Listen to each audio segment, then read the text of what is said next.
Okay, so as mentioned, I will start out by lectures on numerical algorithms, and this is probably the common ground for all of you sitting here. So I hope you have heard one or the other names of the algorithms I will mention. I will focus, or I have prepared notes on 3 topics. One is the general problem of finding roots. The second is, what did I call it? Initial value problems.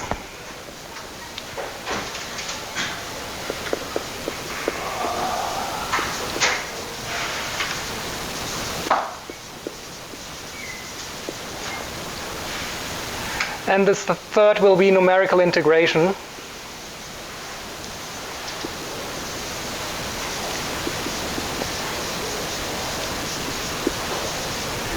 So as you have seen on the schedule, I'm set up for 3 lectures. Probably the first 2 today I will focus on these topics.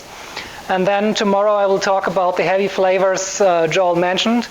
That's one of the projects I've been working on for more than 10 years.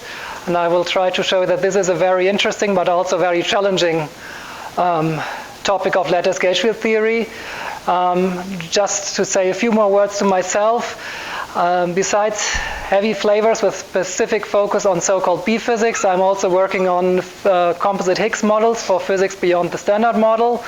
And Kaushik is working with me on one of these projects for BSM physics. Now, the numerical algorithms, I assume everyone here knows how to program. As you can see on the left, I will be using MATLAB for demonstration purposes of these because in the end of the day, it's a convenient language which offers most of the features I need. There is not really much specifics to it. I think in the introductory week, there was some lectures on C and Fortran. If you understand C or Fortran, you should basically be able to read the syntax. If you have any questions or if I forgot to point out something specific, please interrupt and ask. Okay, yeah. Yes, it's just what I'm used to, and I should say as final words for the introductory comments that this is all based on lectures I was involved in giving when I was a PhD student at Humboldt University, so I was doing the tutorial classes, and that was a course on computational physics, and I picked these 3 topics out of that because I think on the one hand they are very central for all of the daily life we are doing in computational physics, and on the other hand, although it may not look too obvious from the write down, they are related to each other, and you can come back and use the knowledge you get in one method for the other methods. So now let me get started. Or do you have any questions? So don't be shy.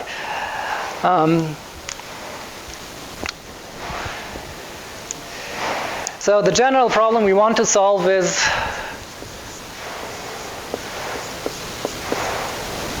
well, I should have printed that, it would have made life easier. So we have some function and we want to find its roots, and it can be a vector function or whatever else. And as an example would be, for example, the classical Ising theory, where you have where you want to describe ferromagnetism, and you are basically seeking the magnetization, which is given by the quantity m.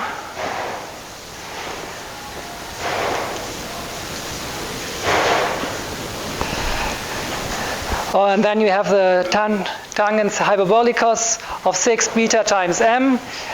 Beta is an external parameter, so corresponding to the inverse temperature, and we need to find for a specific beta the magnetization. That is our job, and we do that, of course, by turning this into a problem where we want to find the roots. So we define a function f. In this case, it will be of m, where we are looking at the tangents hyperbolicus of 6 beta times m, and we subtract m to have an equation, and we want that, we want to find the roots of this equation. Now, what happened here? I probably... Yeah, no, it's fine.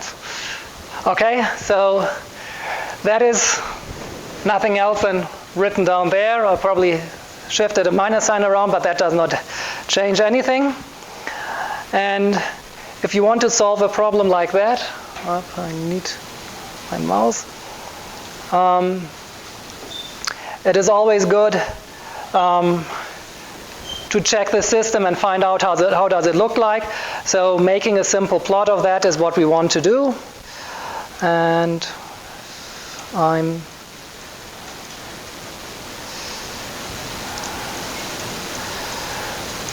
where did I put the comments? So let's do that numerically. So I define beta to be 0.2. And what we want to have next is we want to have a set of values for m, which I'm defining to be a vector in the steps of 005. Oops, I wanted 005, sorry. Doesn't really make a difference. So we have a set of columns with these vectors. It's nothing other than an array. And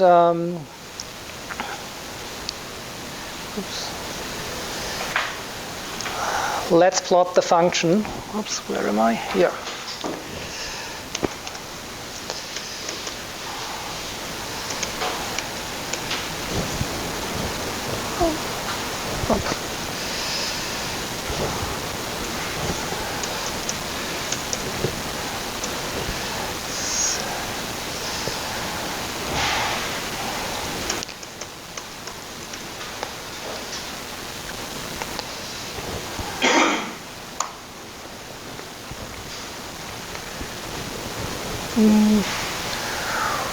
Where is ups? Okay, sorry, the plot went up here, and I pull it down now. So this is our function, and we are interested in finding the zeros, so let's plot a line from 0 to 1.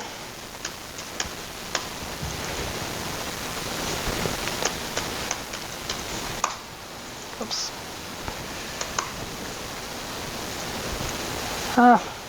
Early morning. Need to add more commas. Okay.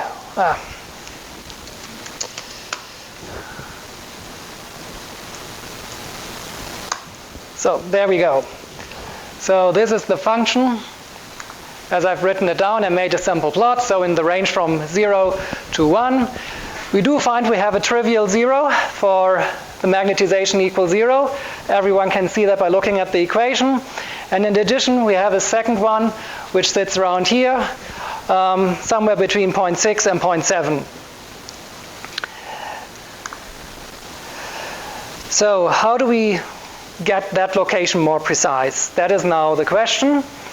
And before looking into the numerical algorithms, let me rewrite that equation here into something more like a sequence. So if we say sequence xn plus 1,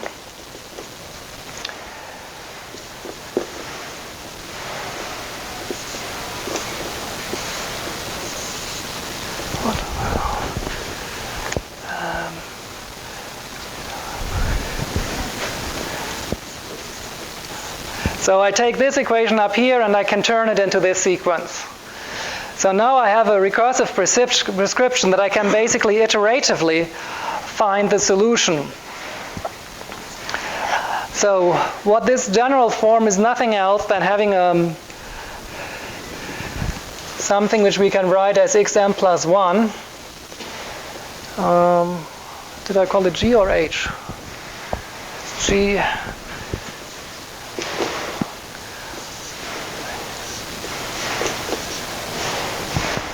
So we have a function form h, and we have an inverse function which is given by the g minus here. So this is not the reciprocal, it's just the inverse function.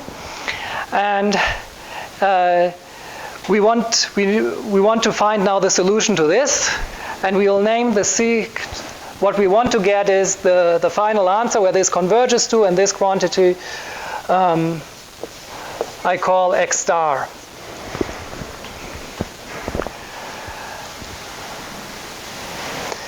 Now, in order to know how well we are doing with the approximation, I can define a delta, which is just going to be the difference between our current value of the iteration, this is xn, and the true answer x star.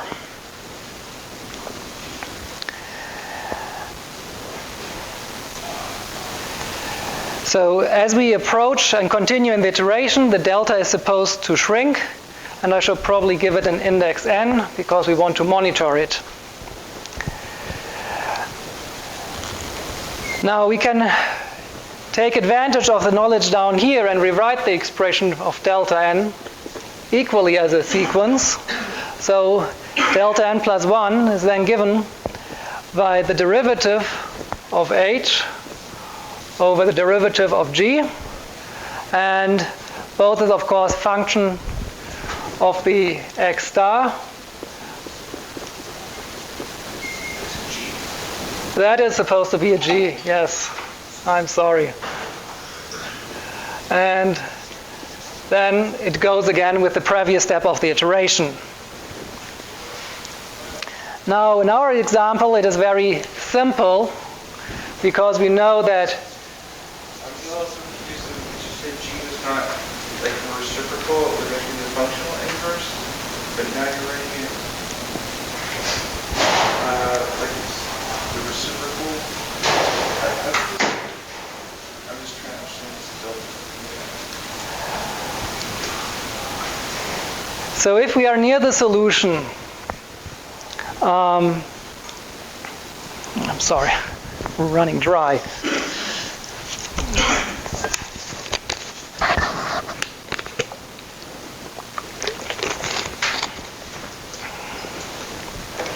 So in our case, h is given with the tangent superbolicus, and g is simply 1. So it drops out entirely here. If it would be here, it would enter more complicated. So for the discussion, we don't need it. It's just here for completeness. So here we know that g prime is 1. And we also know, given the function of the tangent superbolicus, that h has to be less than 1.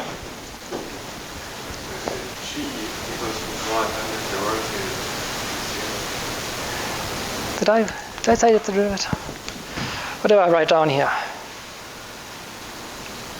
Oh, let me see. What did I write up? I have to admit that nope. Let me think. What did I want?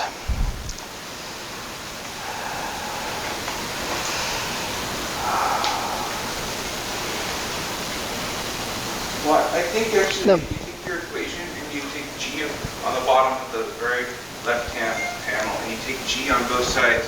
You get g of x n plus 1 is equal to h of x n, and then.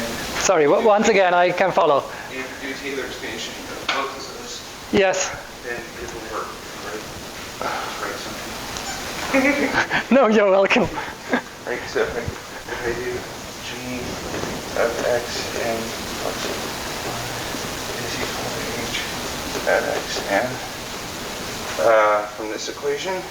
Yes. And then if I do like a Taylor expansion here to get the delta out, I do Taylor expansion here to get the other delta out, then I think I might get your equation there. I think you're exactly right, yes.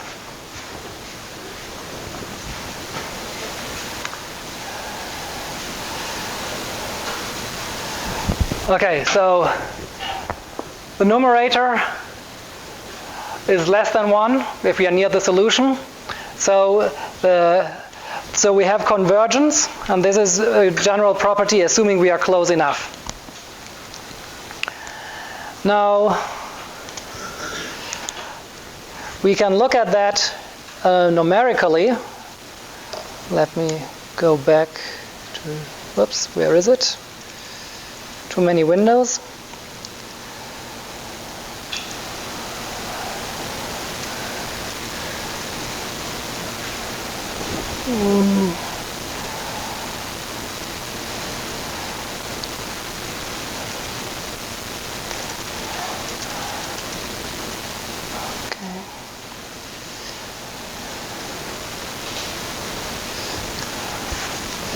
So as I said, we want to be near the solution.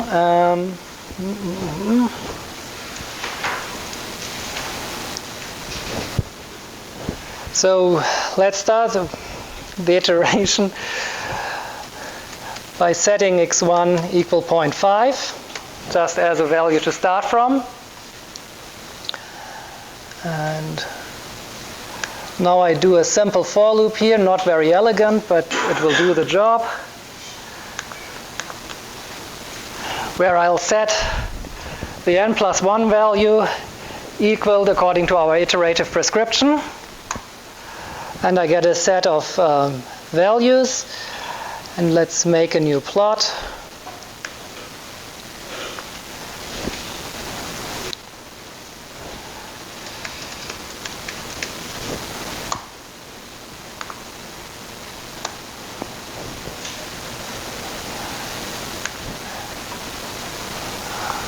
Likes to put it up, make it on my other screen. And as you can see here, the small blue dots are the iterative solutions, and they quite quickly approach something close to 0.66, which, if you go back to the other plot,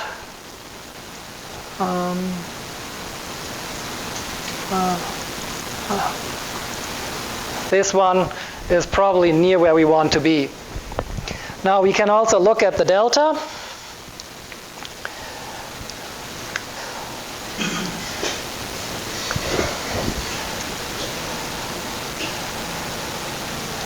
I'm too fast. So we compute the difference of the successive steps. I just compute here xn+1 minus xn, and I get a value for delta. And we know, in this case, I will put it right away on a semi-logarithmic scale.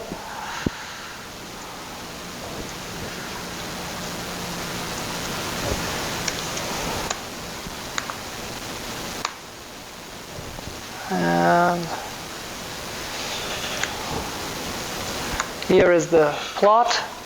So as you can see here, as we proceed in the iteration steps, we are converging down. Here is 10 to the minus 16. That's basically machine precision. So we are indeed, as we continue with this iteration, we are converging.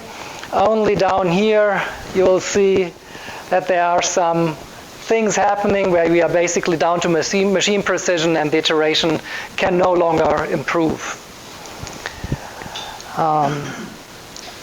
So to work on more digits with this approach, you would need to use higher order precisions. So this MATLAB natively runs in double precision, and then you would need to do something else. Okay. So. So if we have a higher order root, instead of like if it's like, so if the 0 is at some point x star, and if you have a function that's like x minus x star bar n or something, so you need to go to higher order derivatives, right? And the convergence would be much slower. Because it seems like the... Well, if you have a sequence which is not fast or well converging, you have different issues. This is an example which I will come back to for proper numerical methods. This is just the background, what will be useful for estimating the error of other methods I'm about to introduce, and this is a nice example where it works well. If the sequence is not converging, you're not going to get anywhere with this, obviously. This is not a proper solution. This is just, that is the problem. You can cast it into that form, and that will allow us to make the next step, which is more for pedagogical reasons than a real method at this point. But I don't understand why you say it's not higher order, because Canch just got like all orders in Canch. So what do you see? So I'm saying, what I'm saying is, so if that function, f of m, it seems like the slope is not 0 at that root, right? That's true. So yeah, if the 0 occurs at a point where the slope is also really small, Yes. then the conversions will be much slower. I see. Yeah. I see. This would not be the right. I see. I mean, this method isn't guaranteed to be very sharp. First of all, yeah. Yeah. You need to choose the right starting point as well. If you choose it somewhere else, if you go to the trivial. Yes. And you had problems with multiple roots. Yeah. You want to find them all. Yeah. Well, as I said, this all works if we are near the solution x star.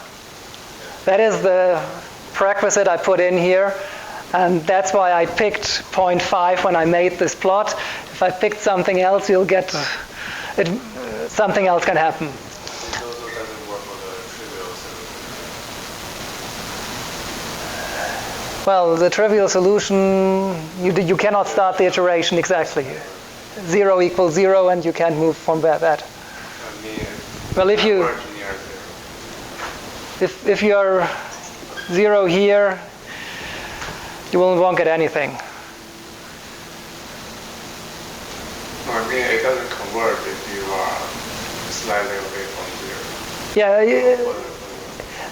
Yes. As I said, I'm not interested in the trivial solution. I'm trying to find a non-zero solution here, and this is just a nice example where it works to get the feeling of the iterative procedure. And I should also say, because I think I skipped making the first plot, which of course I can quickly do now. If I'm here, so let's get rid of this guy. And if I go here, I of course needed to make an assumption for the beta value to draw this plot. And whatever I showed right now, I used beta equal 1/5. So 0.2. And the reason for that is, of course, quite easily seen. If I go back,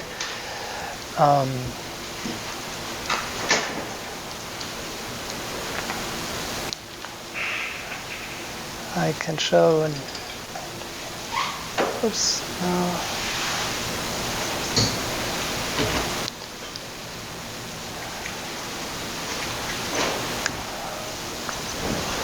So let us just, where is it?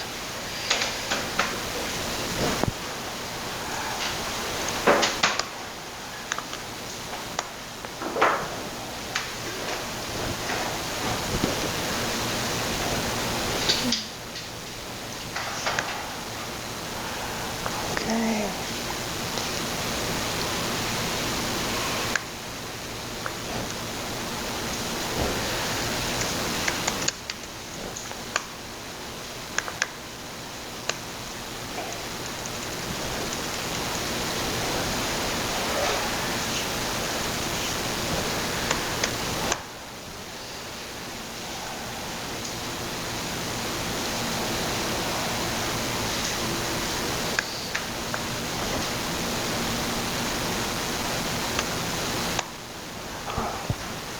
What?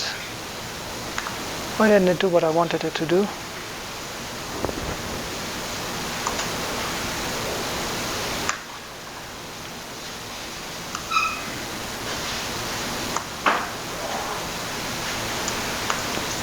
Okay, so that's what the plot I wanted to show initially. So what I plot, the blue dashed line is the left-hand side of that equation, and the two red lines are the right-hand side. And okay, the upper one corresponds to beta equal 1/5, and the lower one beta equal 1/7. So in this case, we only have the trivial solution, whereas for beta equal 1/5 or 0.2, we have the non-trivial solution I've been discussing before. So Below the critical temperature and one's above the critical. yes, exactly. That's the point of it. So we need to be such that we have the root we want to find, otherwise it's not an interesting exercise, yes. But absolutely that's what the two values mean. Okay, so what is a good way of finding the root if we go back to the first figure we had?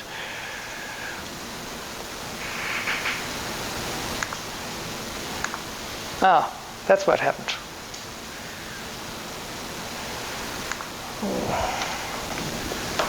Okay.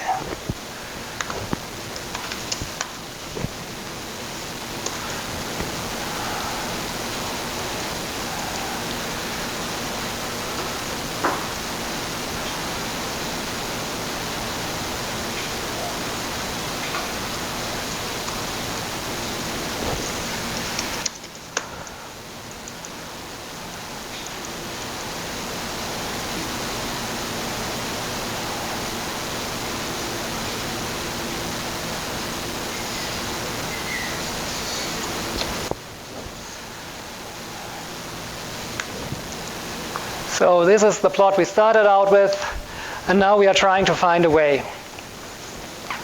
So a very simple approach is, of course, you know that the root is somewhere between an interval here and there, and you can basically check by dividing the interval into two pieces and then decide which side does have the sign change of the function and the root, and that is called bisection. So you basically have, if I draw a sketch here,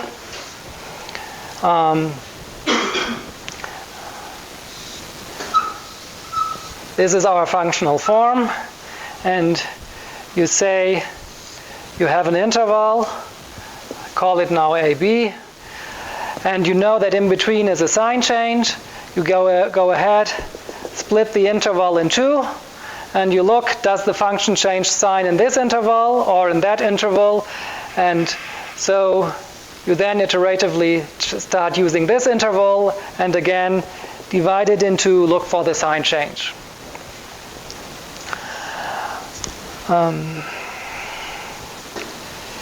So in order to do so, you need to specify an interval, and otherwise it's relatively straightforward. And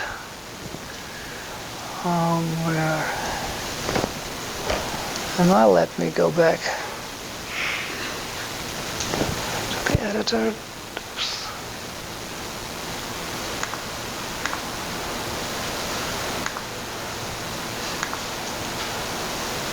So this is an example of a program which will do so. So what we need to specify is an initial interval, that is x1 and x2. x0 will be the root we are seeking, that is the answer. And in addition, we need to give some precision because we are on a computer and we do finite precision arithmetic, so specifying somewhere where we want to stop is always a good idea in such cases. So for that reason I give the parameter tolerance. Now what this program does, this is the actual root where we evaluate the function and we are checking whether the function is less than, whether we have found the root or not. And then we return the interval and how to specify things. And it is relatively simple. Down here is the main part of the program, where we evaluate. If we are less, we continue with a call to the function and then we go on. And if we do that numerically,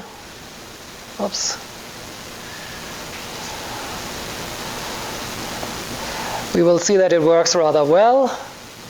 So, where did I go?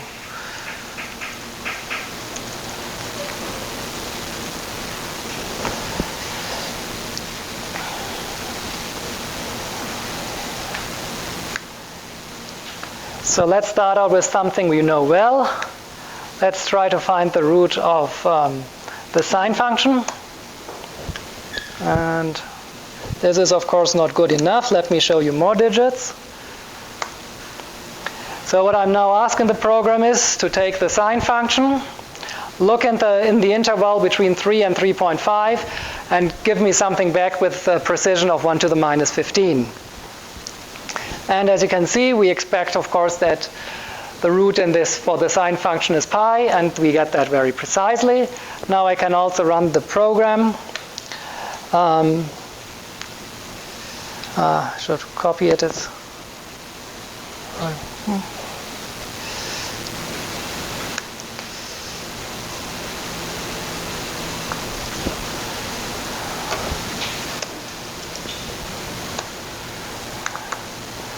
For the bisection function, and we find now the value of the root, which is 6.585, which corresponds well to the value I was showing previously on the plot.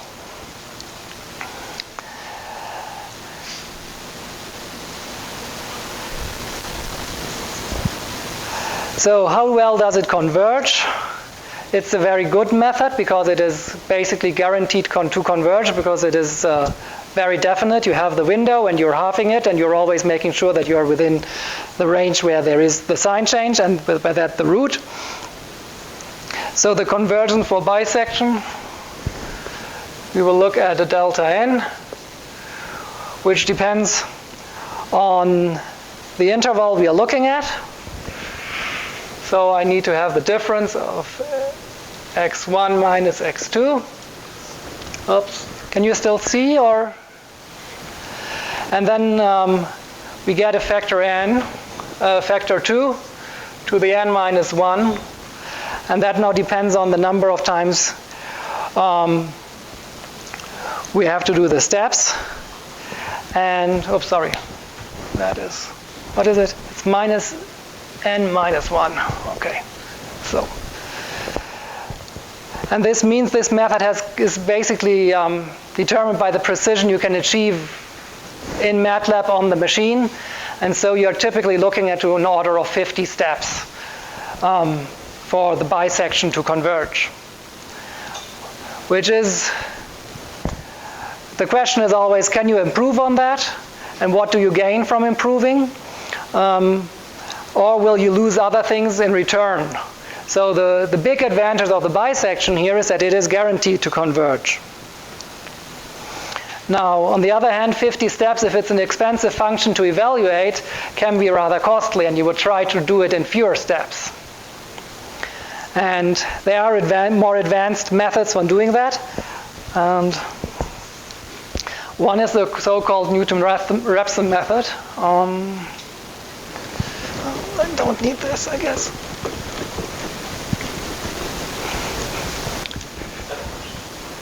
In the for loop that you have there, it goes from 1 to 100, and you said that it should only take about 50. So do you mean that convergence should take 50 iterations, and you want to make sure that you loop longer than 50 just to make sure that you did I is 1 to 100? Is that the number of iterations? Let me look at it again.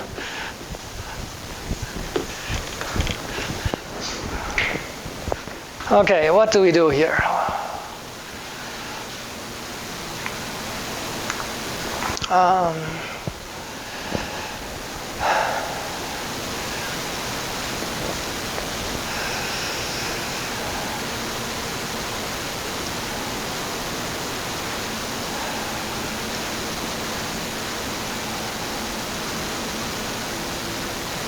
So I think x0 is the average of the two. Yeah, it just looks like he's looping 100. Yes, the point is here is a return statement. So it is just large enough so that it's an arbitrary value. I could have written it with a while loop. Let's put it that way. Yeah, except you don't want it to run forever. Yeah, it's just like avoid getting caught. If you set the precision too low, it could like iterate forever. Well, this is the usual thing. If you have such loops, you're checking for reaching the precision or a maximum iteration number.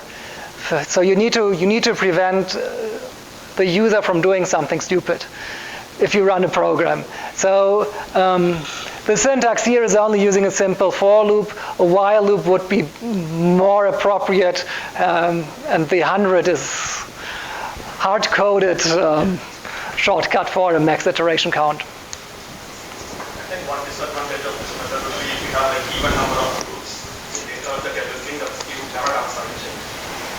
Like if you have 2 roots instead of 1 in the big root. No, the idea is that the user inspects the function and chooses an interval which has exactly 1 root.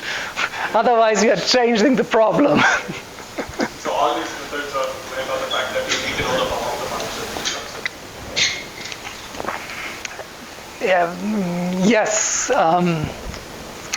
Let's keep it from the simple point of view. If you want to construct a heavy oscillating function, you can make the problem arbitrarily hard, but I would return it to you and say, give me the interval where there is 1 sign change, and I'm giving you the answer where the root is. I mean, I've used this bisection method in integrating a differential equation, and it has to find roots that some plane is. And so then I couldn't like inspect the function for every step of integrating the differential equation. And so then there was some other algorithm to try and figure out where the intervals were and things like that. So yeah, that's complicated. Maybe I should have said the comment in the beginning. I'm trying to look at the general methods, and I look at it in typical, but maybe a little bit idealized cases. If you have MATLAB, and in the end I can name you the program which will do the job itself, and it can do it probably much smarter than you have, but the idea is that you understand the basic principles of what such a fancy program is able to do. So, Newton-Raphson is the method I want to talk about next.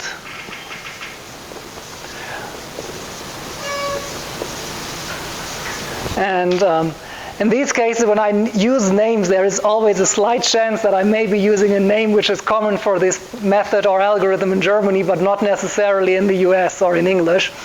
I hope I sorted these things out, but there is always a chance that I missed something because it looked so normal to me.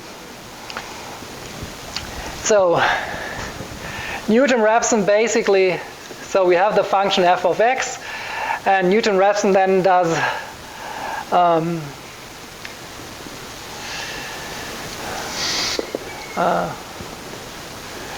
don't want to write it. Does a tail.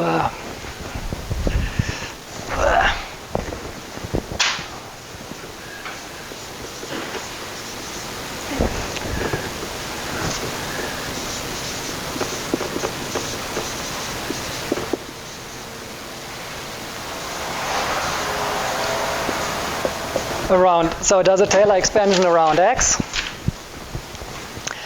and that means we basically need to have more information. So in addition to x, we want to have the derivative f prime of x, and in this case I assume that we have an analytic form of the derivative. So, if we go back to the iterations, that's why I started out with that in the beginning, we can approximate, what do I want to write? The function f of x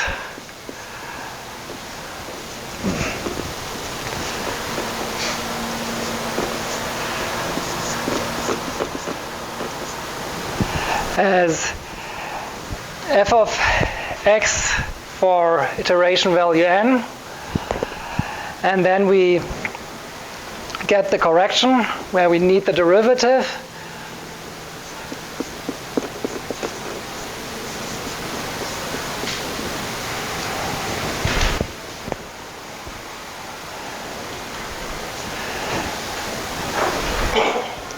So we can do this approximation, and we now need to find we are still interested in finding the roots.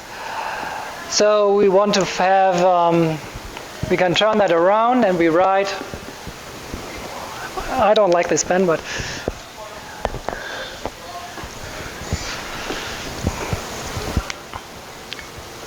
that's the way it writes.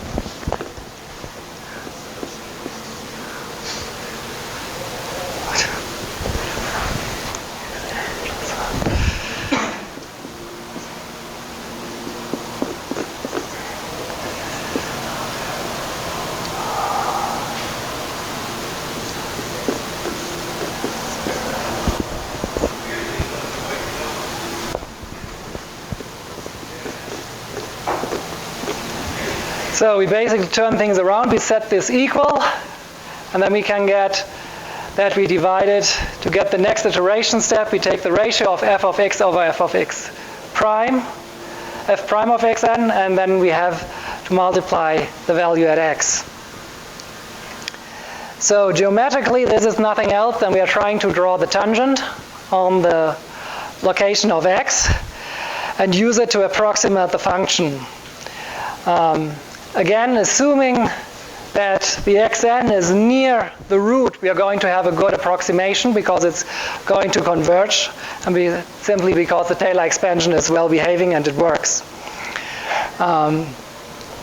So if I look at the difference, we again get a convergence for delta n plus 1, which is given by the ratio of f of xn over f prime of xn. And we can now expand that, and we will find that in the end of the day, we can get quadratic convergence out of this. So how did I imagine that I would write down all these equations?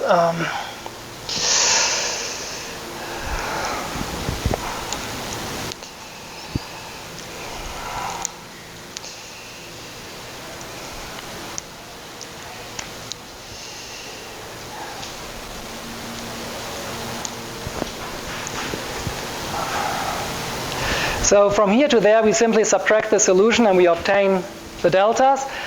Now,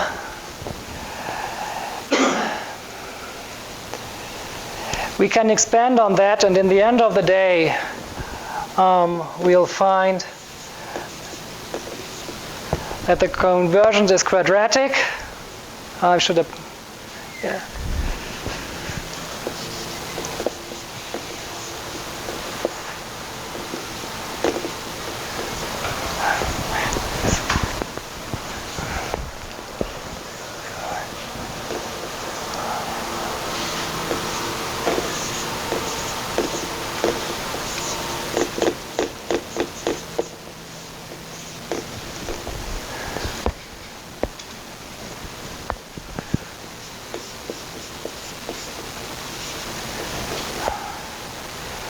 So you have to do some Taylor expansion in between, and we'll have the fact that the error from step n to step n plus 1 changes by the square. So we get quadratic conversions. Yes, please. Sorry, the algebra for how you got to xn plus 1, that's not clear to me. This one here. Yeah, that seems strange. Okay, so we want, of course, that this equals 0. Right. Sorry. That is the one I didn't write. And I don't think this algebra is right. No, I think there should be a minus. It should be xn minus. Yeah, I think there should be. this minus? The second line. xn plus 1 equals xn minus that. Da-da-da. Or something. Is that okay? Sorry, which line do you mean, Kaushik? xn plus 1 equals xn. You wrote it as xn times f of xn by f prime of xn. Yeah, if you solve for x, there should be a minus. Yeah. The line below the line that equates to 0. Yes. The line below that. Yes. There should be a minus between xn minus f of xn by. Yeah, you're right. I'm sorry. Thank you. I have it in my notes. I'm just too blind to see it. No, yes, absolutely. There needs to be a minus sign, yes. And then you do the subtraction and it vanishes, yes. Okay, very good. Thank you. Please pay attention. Yeah, what did I want to do here?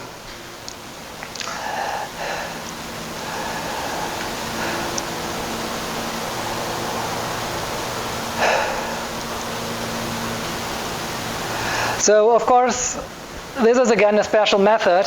If it works, we are having a much better conversion than the bisection, but it is not guaranteed to converge. And it's also, the question is where you start the iteration procedure, what you use as initial guess. You may simply be too far away from the correct solution, and then you may arbitrarily fast be pulled away from where you want to go. That's the disadvantage of the tangent method. So while this method is very fast, it seems difficult if you want to start going back to the plot where we started from. It seems difficult to start if the range you're studying is too large. So what it is typically used for is in combination with bisection, where you use bisection to narrow the window, and once you know you have a small range where the root is located in, using Newton-Raphson to polish the result is what is typically done, because this is much faster than trying to brute force it with making the intervals smaller in steps of half. Now, as I said in the beginning, we assume that we know the derivative analytically. And if that's not the case, this is not of any use, but there is a different version.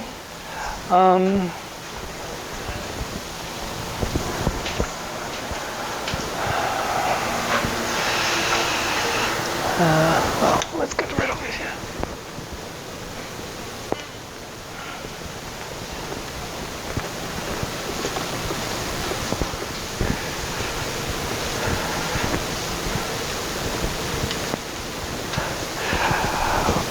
Where you don't use the tangent, but you use the secant, and I will call it the secant method. I hope that's the right name.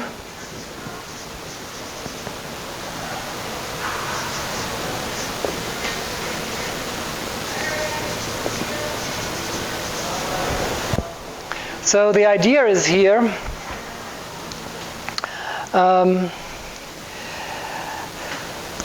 that you need two values, of course, because the secant cuts a curve at 2 points. And so we need the iteration sequence. We use two of the steps. Should have asked Joel to print this. Would have made my life easier. Now I'm at the same issue. Minus f of xn. Come on. Let's do it differently. I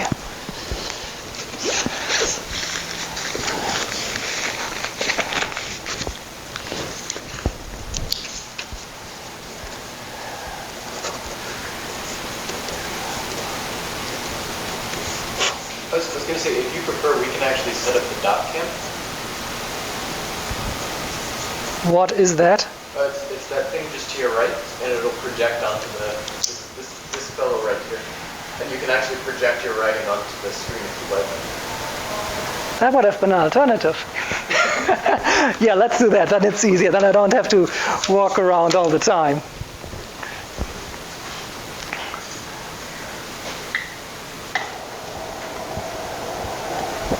Will you be sharing your notes? I am intending to make them available. I would, however, need to carefully read through them, because I was traveling the last 24-something hours and just made some final changes, and I have to read through and make sure that things are correct. And I'm also missing all kinds of references, which I would put in before sharing them. But yes, I will share them.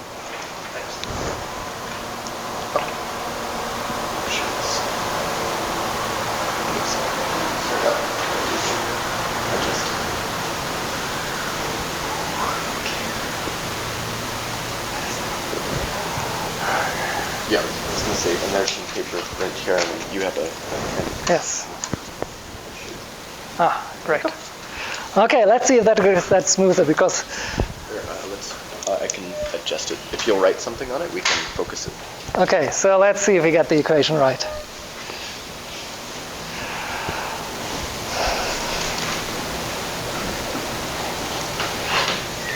Change the settings such that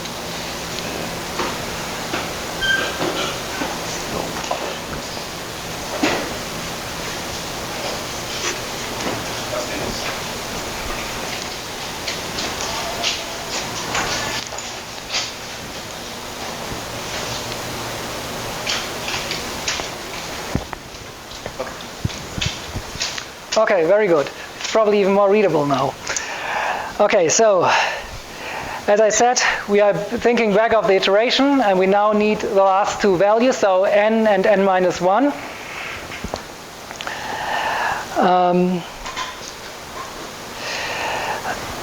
The difficulty of this method immediately as you write that down is what happens if we are converging?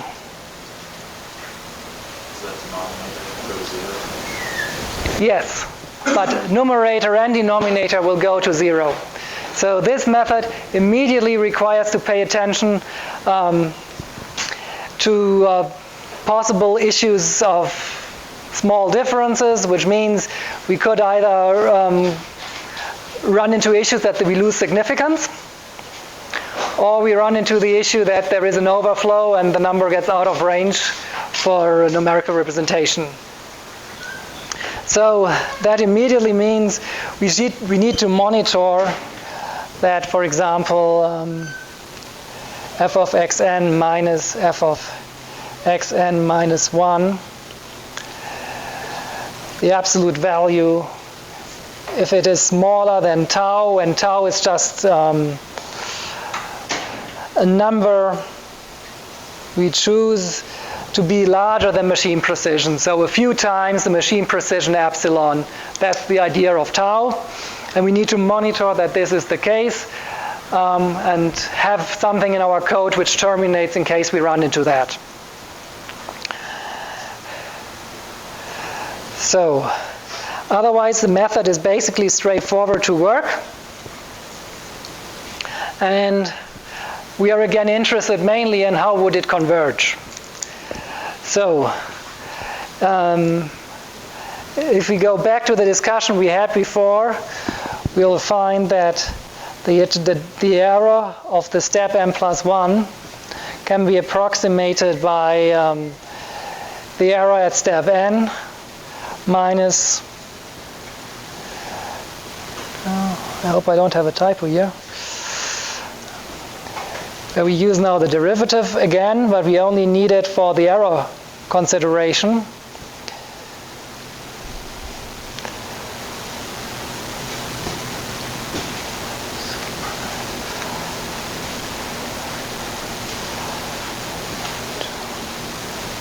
And I'm writing too big.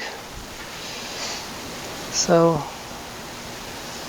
delta n minus 1.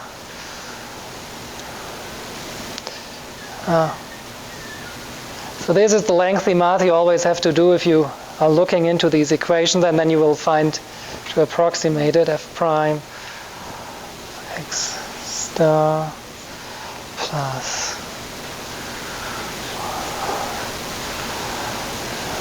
square.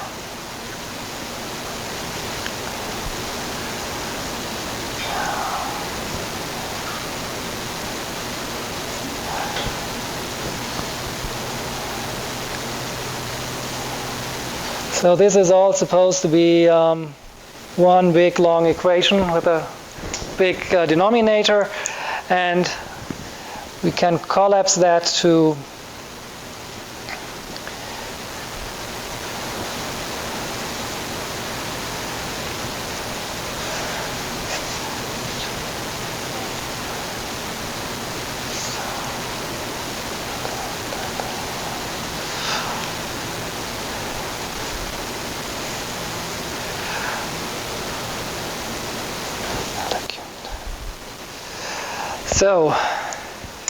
basically what this means is that at the recursion we are related, that we have a recursive relation for the error, which is given by, at this step we want to get the error of step n plus 1, and that is related to some constant times the error at delta of step n and the error of step n minus 1. Now, if you have seen that before, you should know that this is something special. These are the Fibonacci numbers, of course. And we can use that to get an estimate of the uncertainty, which then means we're exploiting that we have external knowledge. And sorry, that's not n, that's alpha.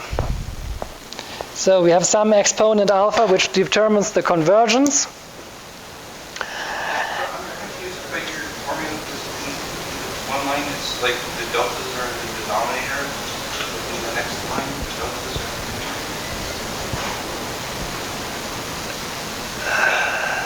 kind of the third from last line. Did I have?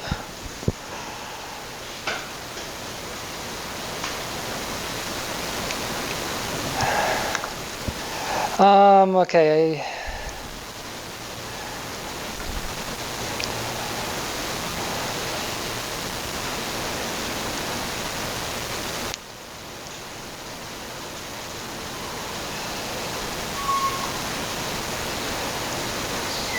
So you do the expansion of, you start with this first line up there, and you expand it. And I think the delta n is canceling, which you are referring to.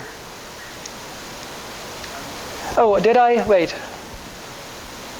I'm missing. The third from last line compared to the second. Let me see. There is, where did I? So this is, I'm sorry, I think it's my handwriting here. This is an over 2. That is a parenthesis here, which ends here. Does that answer your question? And then it times the fraction. Okay, but then the next line down, further approximation. Yes, so Deltas in the denominator. Right? yes. And then your next thing you say is of the general form C times delta. Is that like the Pierce approximation? Where like it's the negative first power plus the O divided out, and then everything gets sucked into that concept.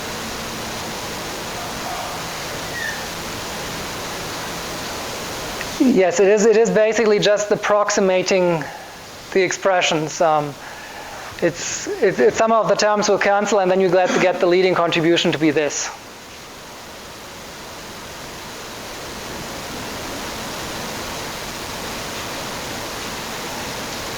So you would have to expand the full expression, and I mean, I'm happy to accept the power law, but I just don't understand. I'm going to come up with Runge again. sure. I don't understand, because these look like they're completely the opposite of those two. Oh no, you're right. Ah, damn. Forget it. You're right, I'm sorry. Yeah. Where is liquid paper? What am I? No, forget it. Okay, sorry. You know what I did wrong. You saw it. You are.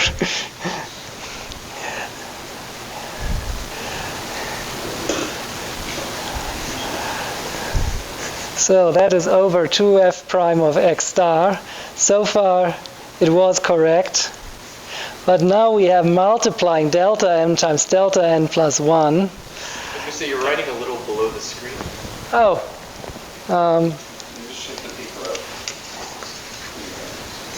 Okay. Sorry. I think I have a parenthesis wrong in my MATLAB, in my LaTeX document, and that's what I blindly copied, not thinking about it. So that is the expression which should have been there. So now you are proportional to delta times delta n. That should be minus 1 and not plus 1. Next mistake. So that is a -1 here, delta LN minus 1. Now you turn this into the constant c. We forget about the higher order terms, and you arrive at that equation. Are you happy now? Very good. Sorry. I probably just have a misplaced parenthesis in my notes, so this is the stuff I need to sort out before handing it to you. Okay, where were we? Fibonacci numbers.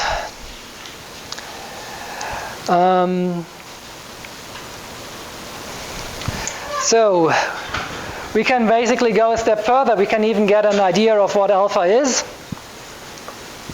And for that we have to go back to the equation which is no longer shown. So if we are back up here, we can now look into determining the alpha. And that should be a simple equation. Alpha will have to be described by a simple linear equation. And from that, we have two roots, and the one which could be a solution is 1.62. So this means that we have a convergence of 1.62, which is better than bisection, which had a convergence where alpha corresponds to 1, and we have less good than the Newton-Raphson, where we had a convergence where alpha would have been 2. So this sits in between. It works without the analytic knowledge of the derivative, but it has the similar drawback that it can go badly wrong if you're too far away from the root in finding it. Would you mind taking a break for just a moment? The battery on the camera is about to die, so I need to change it out. Sure. Well, that's And we're back. okay. So basically these are 3 different methods, and I showed the general property. Now, as I said, professional programs do that on their own. And now comes the interesting question that I'm running a much more modern version of MATLAB than I used to. Let's see what happens.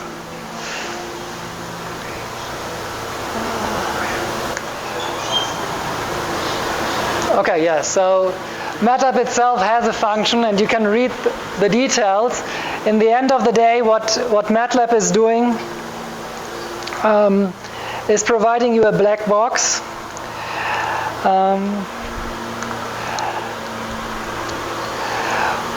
Which basically uses different methods to first narrow down the interval and then polishes it up with the finer methods.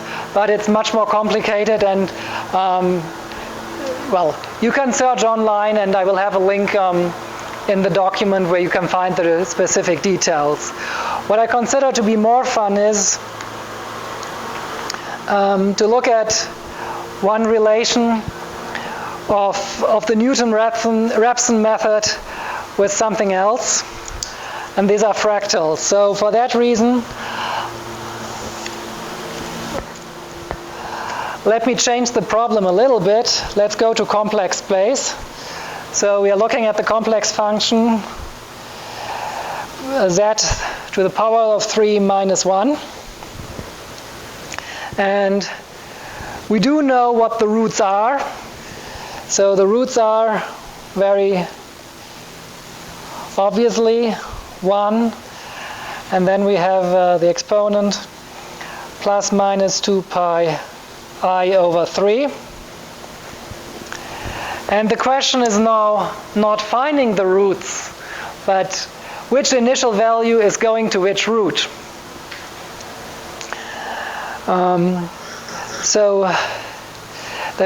With other words, what is the basin of attraction of a root? And it is basically the question again of how the convergence properties are.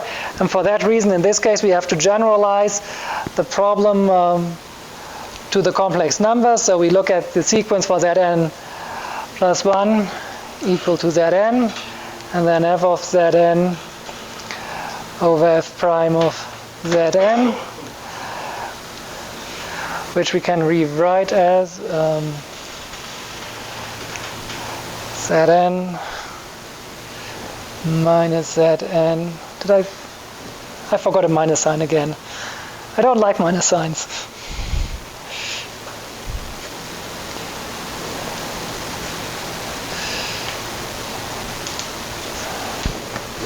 Squared. And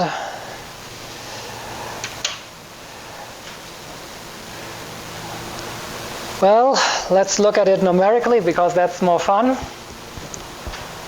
Oops.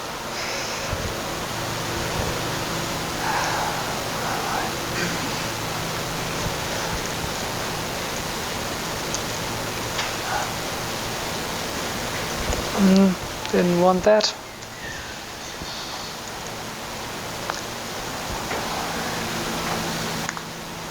So we define the function, and we are. This is exactly the sequence I've written down before, and we are giving it an initial value and a tolerance to which we converge, and so we are trying to use the difference here as long as we are larger than the tolerance, which is here called del. We converge and we compute the iteration in the next step, and then we use that information in the next program where I said a couple of things, and as you can see here, this was a nice program to test computers in the good old days. You will now see that this has become rather obsolete. So what I do is I create a lattice with 400 points for the real and imaginary part, and then we are using each of these 400 points as an input and compute whether it converges to root 1, whether it converges to one of the roots or not. So we have a 0 or 1 value, which we record, and then I can make a graphical visualization. So this is done here in the line where I'm setting M. So this is the matrix filling the real and imaginary components. We are feeding this in to as initial value, and then we are getting back whether it's 0 or 1. So without much else, let me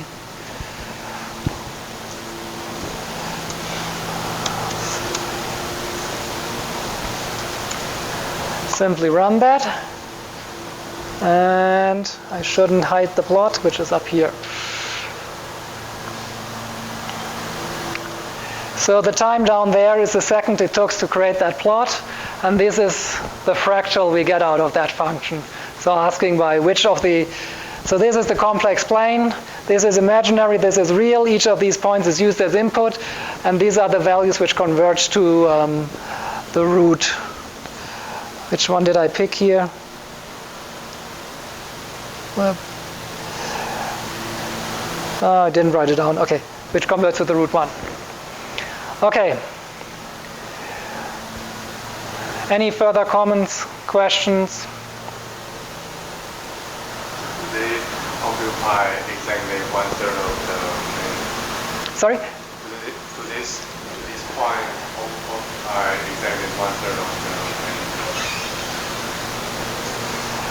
plane. Well, you have 4 roots in total. You have, oh no, yeah, sorry, you have 3 roots, yes.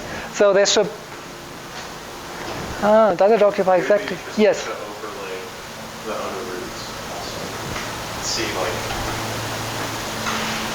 Yeah. not like the top half is going to be, but also the next one. Yes. See the distribution. Let's see if we can do it online. I haven't tried that. So let me go back to the editor. Here we are. So this is the function.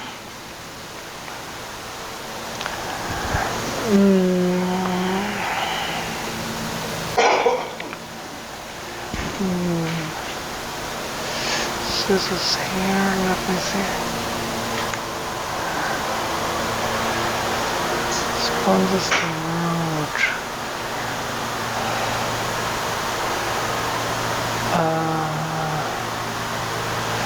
Okay, so we take here the difference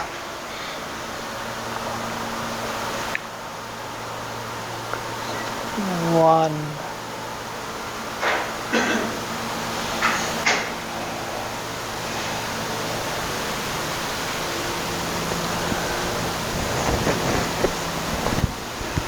So, whoops, where am I? So, I guess all we need to do is change this 1 here.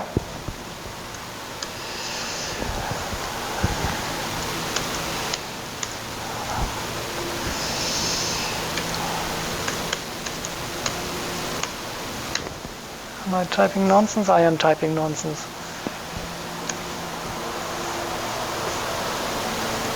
Two pi I over 3.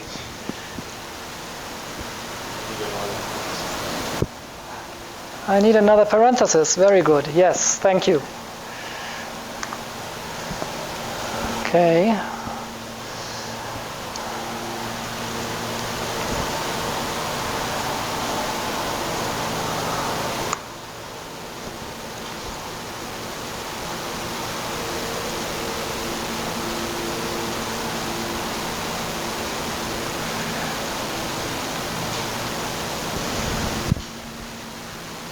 Okay, that didn't do what I wanted it.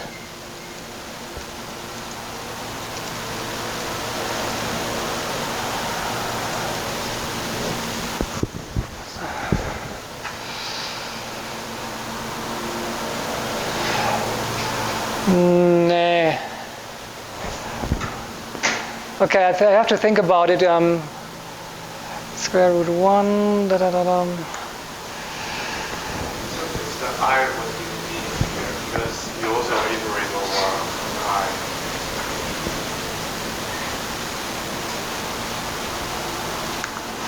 I don't need the I. You also iterate over I, so in this they kind of Oh! Yes.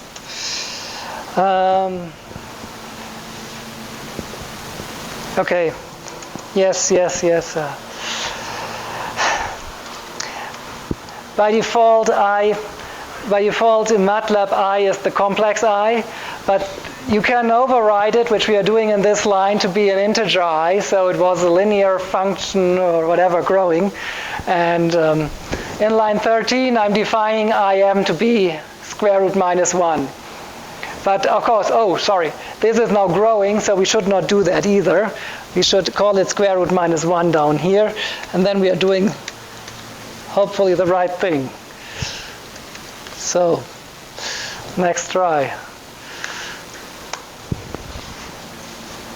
And yes, that looks promising if I find the plot. Yes, there we go. It fills in. Yeah. Yes. Okay, let me see if I can make it as an overlay, but where is the editor?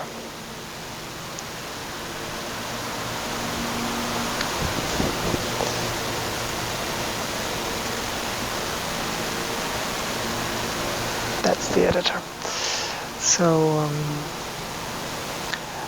So the plot is done with this command by here.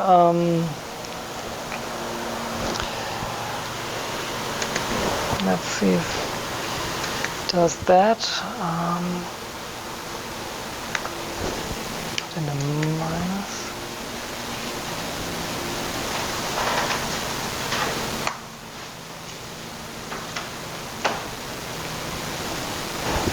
Yes, I know. Yep, that's exactly what I noticed.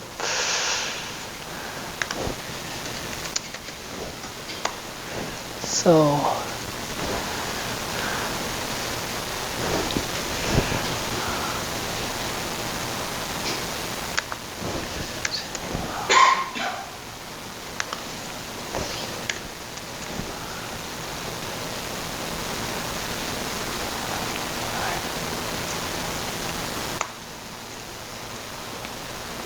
okay, there we go. And now you want to have the 1.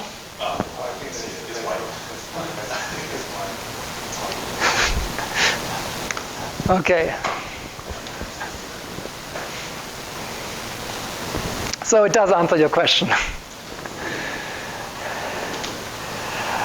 Okay. Any other comments?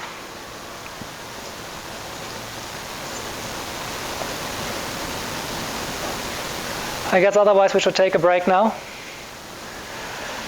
Or it will run much longer if I start something entirely different.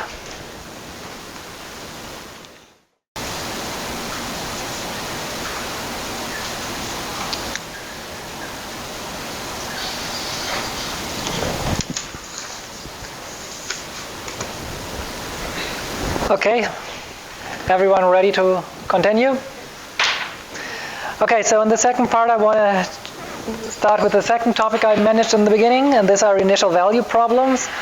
And well, everyone had to solve them before getting here, so classical mechanics is a very good example of that. If you know the initial conditions, you can calculate the future and past trajectory of whatever else. I will use in the following the example of a ball which we are throwing, just to have a simple case everyone knows. And then I'll try to do the same using numerical simulations. So of course I'm showing a simple case where I throw a ball, and if there is no friction, everyone can do it exactly and we know the exact solution, and that's exactly what we will use to test the quality of the numerical calculation here. However, keep in mind, if I make the system more complicated, like something where multiple forces are acting on it, complicated frictions or whatever else you can think of, then you will soon come into the regime where doing an analytic calculation will be at least very painful, if not impossible. And if I throw in more than one particle, and you get to complicated multi-particle systems, you are soon running into systems where you cannot solve it unless you do it numerically. So again, this is a classical problem we are hitting multiple times, and we need something simple to start with. And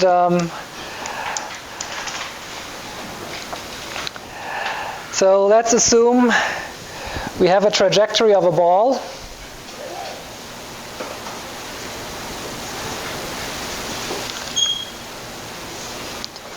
which I will call R with a vector, and of course this guy will be a function of the time, and there will be an initial location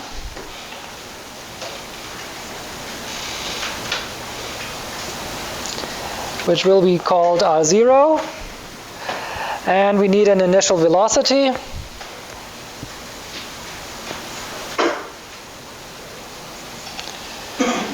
no surprise, that is called V0, and then we can start solving Newton's equations, which I write down to be the mass dv of t over dt equals some force, which in later cases will be the friction, otherwise we just assume it's 0, and then we need to put in a little bit of gravitation, where I have the constant g, and y hat is just the vector pointing downwards in y direction, and in addition,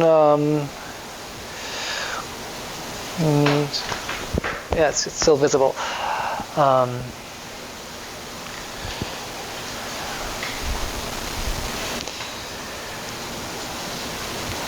Okay, so far this is nothing new. Let's make it a two-dimensional problem. So our vector is nothing else than, what do I want to use, x and y here. So we have a location, and v vector is then v in x direction and v in y direction. Location and velocity at each, and these are of course things which again depend on the time. The motion is only in xy plane, and the gravitational force I mentioned is negative. So the solution, if we put, for simplicity, we say R0 is just the origin. Then we find for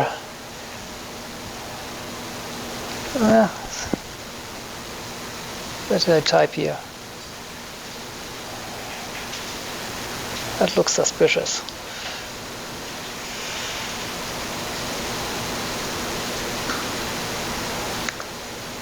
Okay, we decide the initial vector is V0 is simply a constant times cosine of theta times sine of theta. So this is the speed or the velocity at t0, t equals 0, and we then become the well-known solutions that x of t is given by V0 cosine of theta times t, and y of t. You're off the screen. I'm off the screen, and and this is of course no vector, sorry. Y of t is V0 sine theta of t, and now we need to pull it down, g t squared. So this is all hopefully familiar, and now we can calculate how long the ball is flying until it hits the ground, which will be simply for y being 0. So I will call it t flight. That is given 2v0 over g times sine theta. This is the one quantity we are interested in.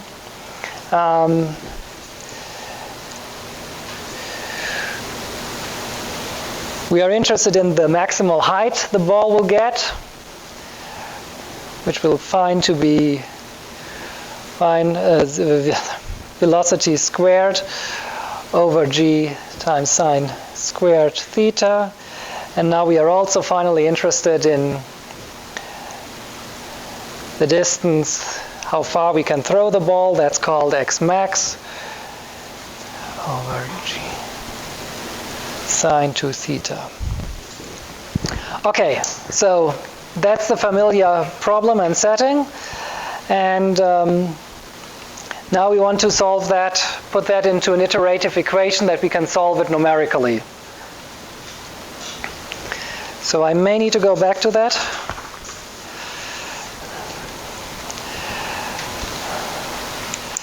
So the general structure, what we can rewrite these equations is dv of t over dt is given by some k, which is basically the force divided by the mass. It's a vector which depends on the location and the velocity, both again depending on the time. And then we have the next equation is dr of dt equal v of v vector, the speed. So how do we proceed? We need to turn the derivative into a finite difference, and I will simply use the easiest asymmetric version. This means if I write dv of t over dt, I can express that as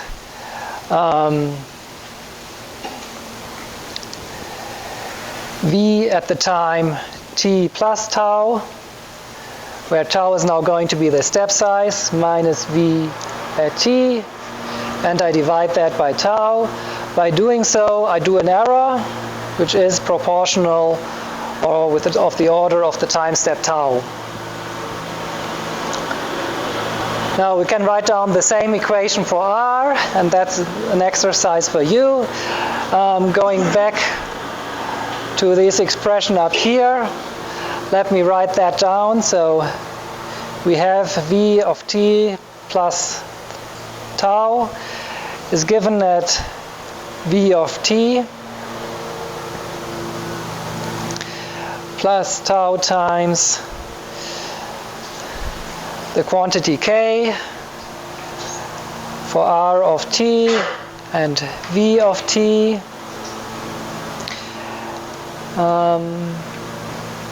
and I need a parenthesis, and now we are getting that this is of order tau square, and the analog expression for r of t is quickly written down too.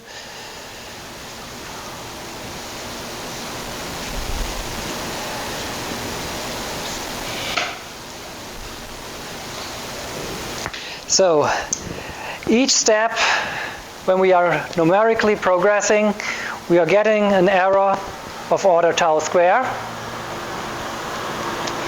But we have to watch out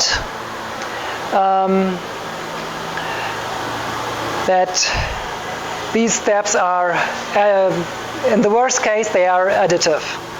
So as longer the ball is flying, as larger the error grows, because the error from the previous step is accumulated in the successive steps. And I should also mention that I've, of course, now making a strong assumption here that we have a deterministic system and nothing behaving anywhere chaotic, or otherwise the equations with these uncertainties written down are meaningless. So let's ignore chaos and stuff like that for this moment.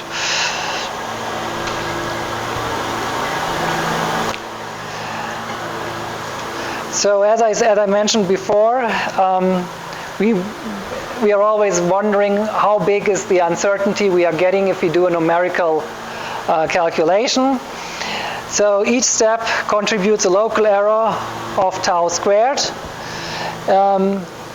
If we want to get to time t, we'll have to do t over tau steps. And in the worst case, they are adding up. Thus, we end up with an error of order tau.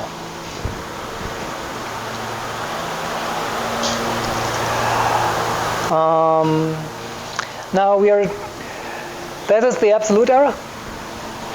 Is there a question? Or? Yeah.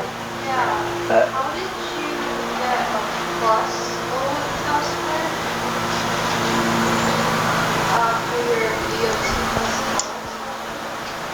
Which one here?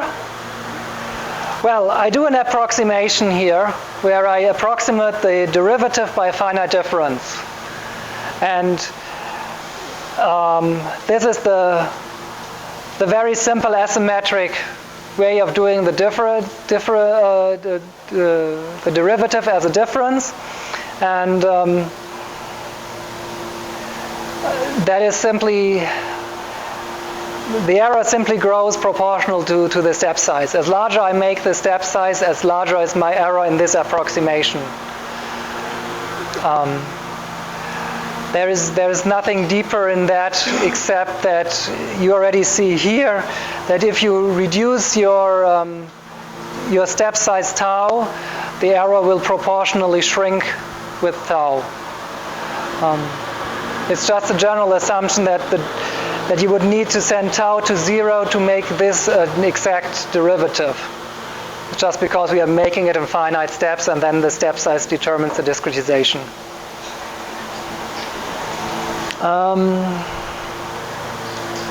Yes, so the absolute error will be of order tau.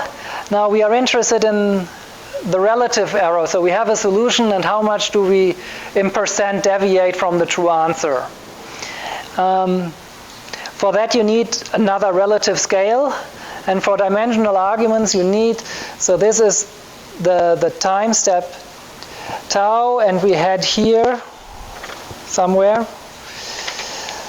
What we are interested in calculating, for example, will depend on the time of flight. So something proportional to V0 over G for dimensional reasons gives you a good quantity to calculate the relative error. And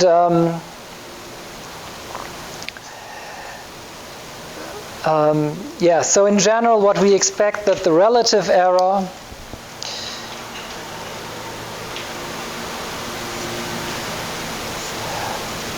will be something like a constant proportional to tau over the flight time, for example. Now, choosing a relative quantity always needs to be meaningful, because if I divide it by some quantity which goes to 0 as we had it before, this can be a problematic quantity to determine. So that's why I'm trying to phrase it a little bit more general, and you have to a little bit judge from case to case. Now, the simplest method is basically given by these equations here, and we can run the numerical program, which I have open on the left. So we have an initial system where we want to throw a ball. We need to give it, I fix the location to be the origin for simplicity, then I know what I have to plot. I enter a value for the speed in meters per second. Theta will be the angle we are throwing the ball. Tau is the time step as I had it in the discretization. And then we can compute the velocity using Newton's constant, the mass, and right now we are not considering anything else but the gravitational force.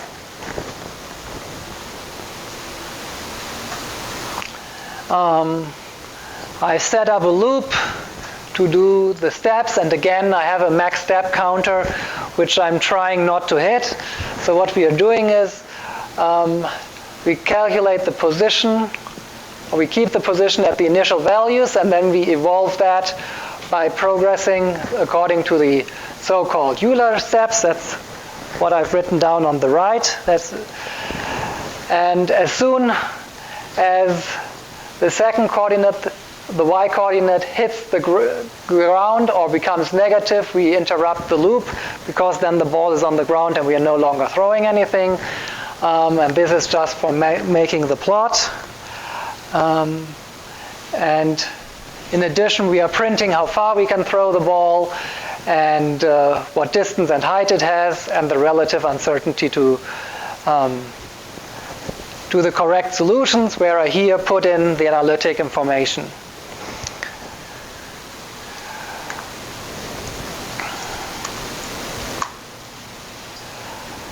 So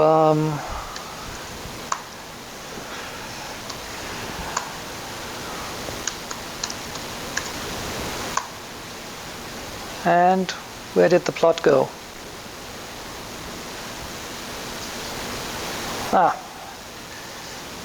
There it is.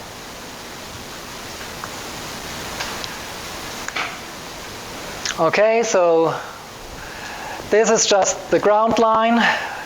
We claim we are starting to throw the ball from here, and then we see the expected parabola, and after 8 seconds or so, after 8 meters, we are hitting the ground. And if I go back to the text output, you'll see that the distance is calculated to be 8.6 meters, and we are flying for about a second. Now, if I compute that analytically, you see that we are deviating by about 10%.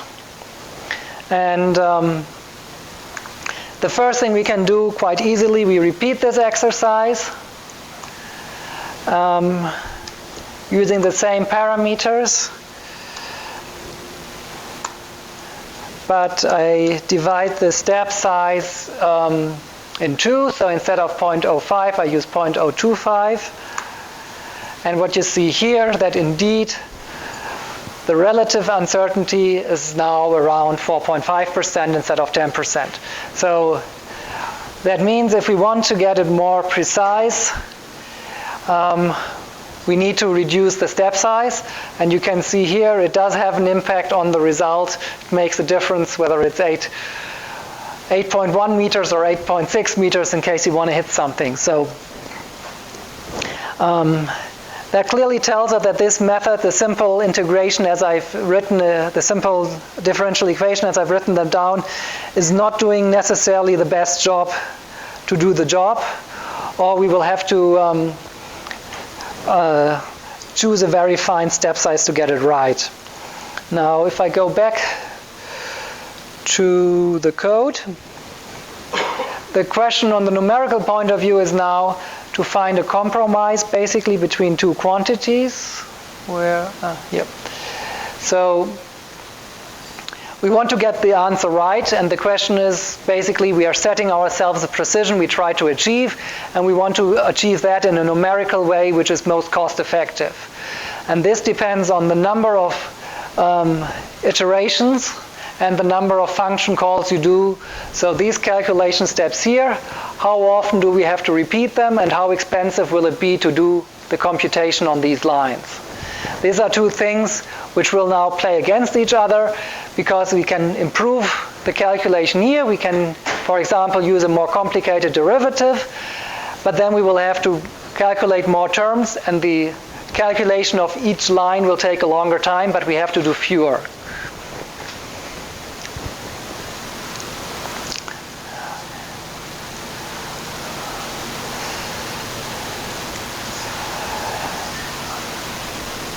Now, before moving on to that,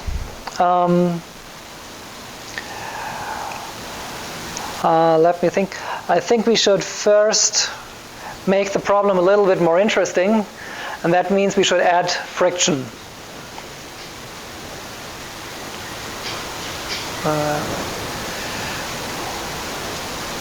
Where am I? Here am I? No, there.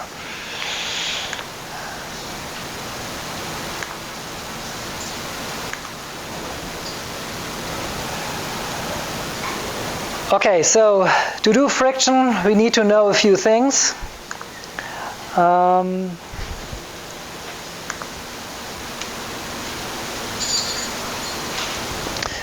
First of all, we need to know how we want to have a phenomenological description of friction. And right now I'm just giving you an equation which is phenomenologically motivated, but don't ask me too deeply about it. So you need to have a coefficient which is for the friction, and then you will need to have rho, which is the density of the air. You need to know the radius of the ball you are throwing. And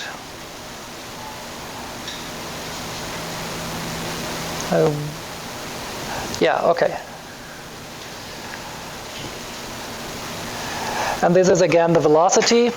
And now I also specify the mass. So 0.145 kilogram, and a radius of 3.7 centimeters. The coefficient is specific to the ball, and the value I have here is 3.5. And for the density of the air, we take 1.2 kilogram per cubic meter.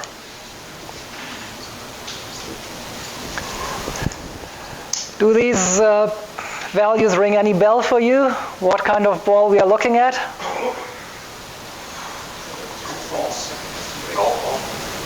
That's small. Baseball? Yes. So this is the idea of a baseball, yes. Okay, so what we need is a way to calculate the friction. So I should open the...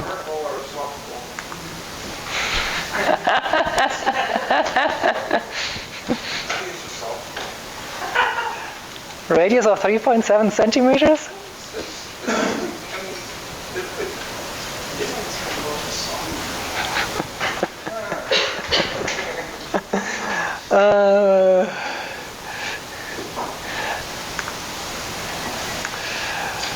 Okay, so the friction is basically given in this equation up here. It's just, oops, the density is not appearing, sorry. So these are the values I put down, or the parameters I put down there. I just coded it up as a function, so we can easily call it. And now when I go back to the program, besides inputting the additional parameters, Oh, that's interesting. That happens if you take a program which was in German and not update everything. There's probably the same file with a German name in there, but I called it. If it gives a different answer, I know why. So yeah, so what we now use here, we compute this quantity A, which is now composed of the friction and the gravitational force, and that enters in the next step calculation here. Otherwise, it's basically the same.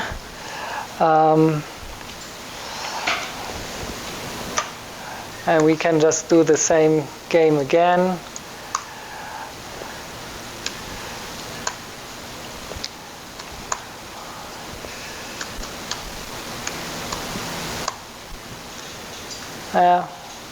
If I start the wrong program, I should not be surprised that I'm not getting what I want. Speed 25.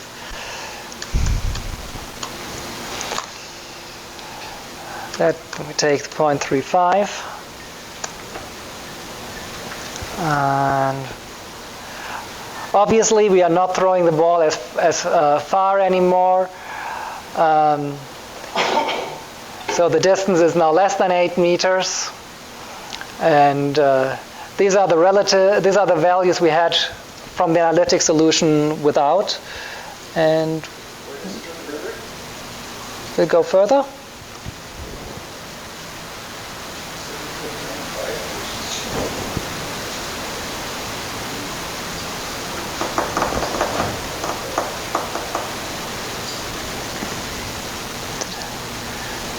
Did I screw up the program?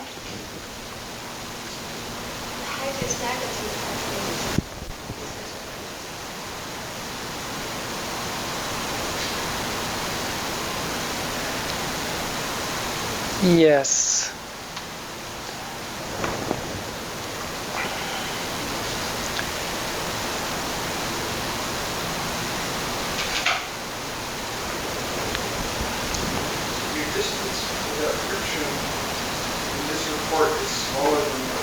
Yeah, that's that. I got your message. I am confused.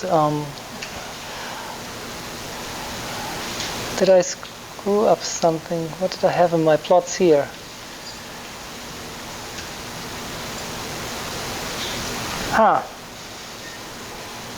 Let me see what I get if I run with the other step size, because that's what I have written down here. The problem, there is a 10% error on whatever we do with this simple integration method, and that's part of the problem.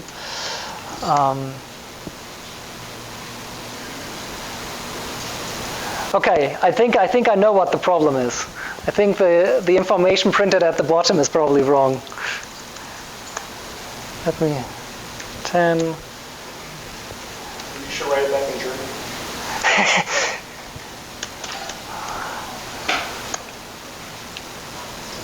Okay, so what do we have here? So let's ignore these numbers here for the moment. Here I have a distance of 8.6 meters, and here I fly out to 8.38 meters. So that seems sensible. The flight time is 95 seconds in both cases. That I trust. It is the question of what I do down there with the analytical solution, and it. Let me see. What did I put here?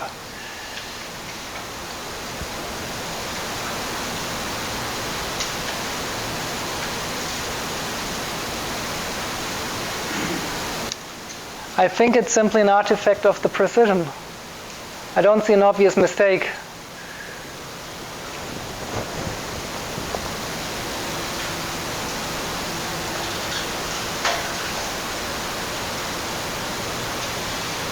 I think it's simply that the numerical method has a 10% uncertainty, and we are within that. So, obviously, the simple integration where I should have, with the Euler method is not going to really do the job here.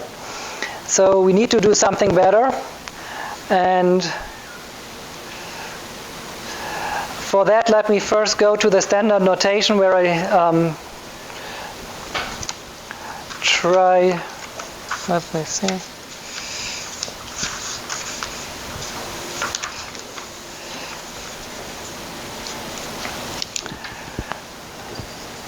To write things as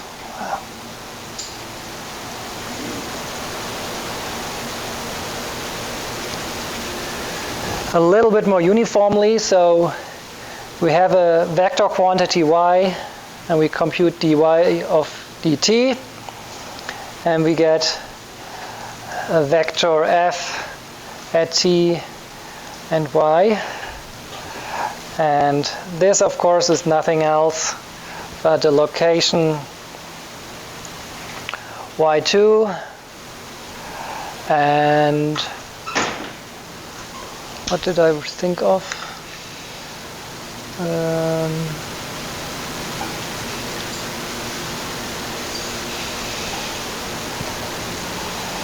Functional ft of y1.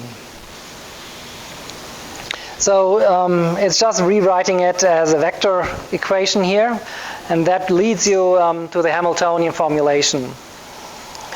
Now, what we want to do is we want to turn the Euler method to something more advanced, and this will be the Runge-Kutta.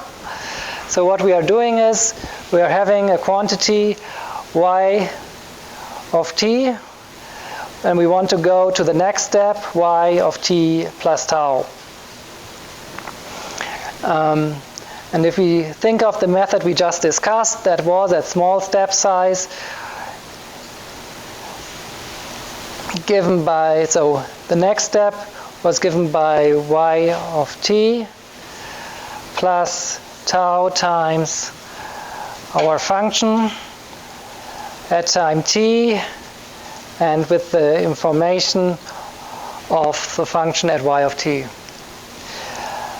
And we had an error of order tau square. And that, it still fits. So,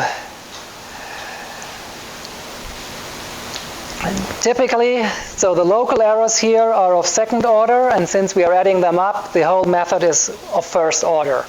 And now we want to turn that into a second order method. So we want to improve the order and get, for the same tau, a smaller total uncertainty. That is the aim.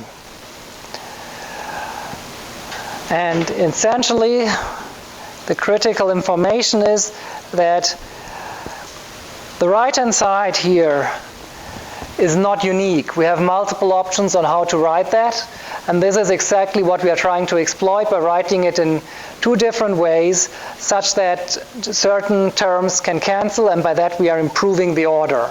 That's a very common scheme in numerical calculations, that you're doing something with a precision to a certain order, and then you are rewriting that expression and trying to take advantage of the two different versions to improve to higher order. Now, how do we do that? One way, of course, would be to use derivatives and basically expand around that, which we do not want to use in general. For numerical simulation, it's not always given that you have a derivative. But in order to develop the method again, it may be useful to think we would have it and then try to rewrite the expression such that in the end of the day, the derivatives are dropping out again.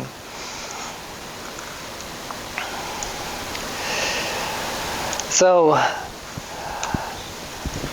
the simplest way of how to go about that is that we start again. We want to have y of t plus tau. And we need location information at y of t. And so we are starting to work on this expression, which will be always proportional to tau. And now we get a parameter W1, sorry.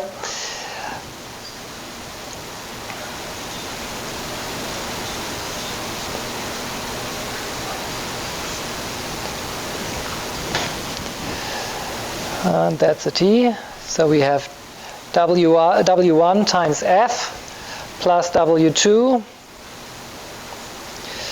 And this will be proportional to f. And now we insert another parameter, t plus alpha times tau.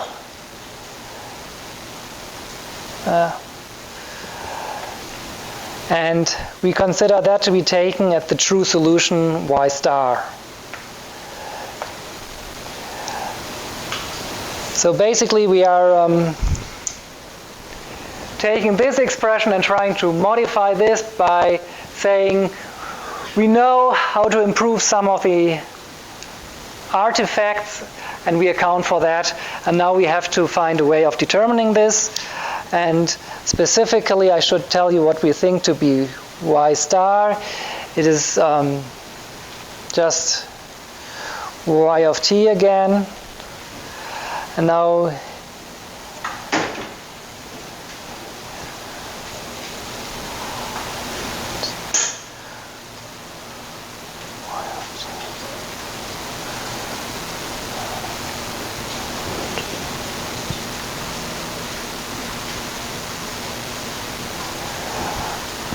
okay, so this is just again the current value we have plus another parameter beta times the step size and the previous solution.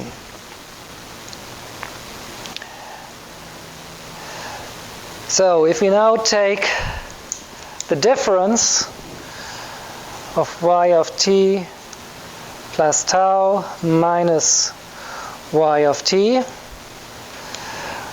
we basically want to force that to be small. So we can look at that and say that should be proportional to tau times the functional form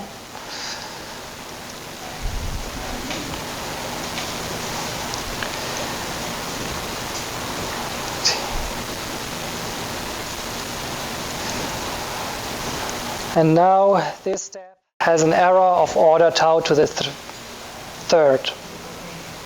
So just by rewriting, we are able to use a Taylor expansion and get a different expression. Of course, I'm dropping here that f always depends on t and y of t. And this expression here is then given by df dt. We turn the total derivative into a partial derivative, and now can run over the different components.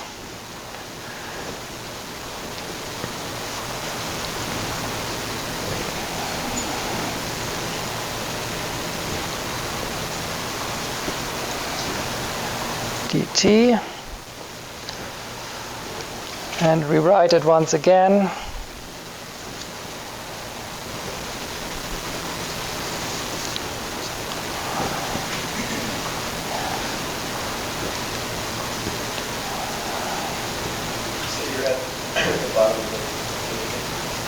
Yes. Oh, yeah, I am. So, did I screw this up anywhere? Let me check it again. I think it looks good. F dy yt. So we have done the expansion, and now we can go back to the equation up here and take advantage of the knowledge we have here to evaluate what we have done using the Taylor expansion.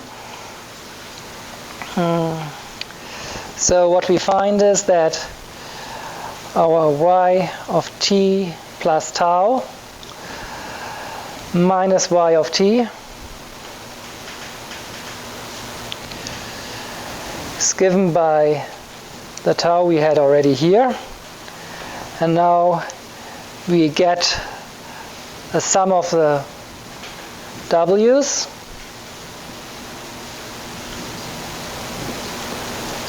times the function f. And now come the additional terms. W2 times alpha, tau squared df dt plus W2 with the sum I y star minus y, where I put an index outside the bracket, or the parenthesis, and we have df over dyi, and again this is order tau to the third. And yes, I'm still visible. Now, as we will see, this is not, there are a few properties which we can see by comparing the coefficients of these equations. We find that the information on the w's is that the sum of the w's has to be 1.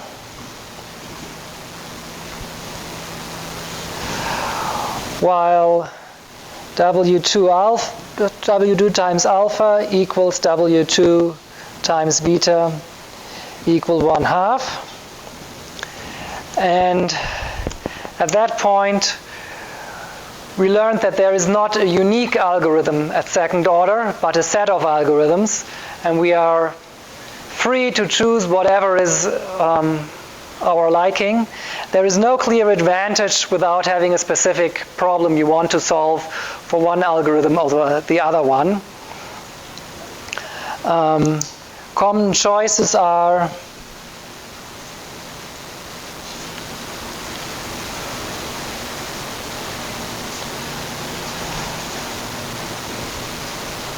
W1 equals 0, W2 equal 1, and then you get alpha equal beta equal 1/2. Or you set W1 equal W2 equal 1/2, and alpha equal beta equal 1.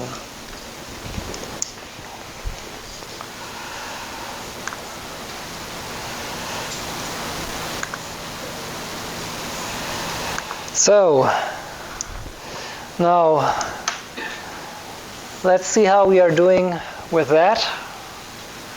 I should have a program for this here too.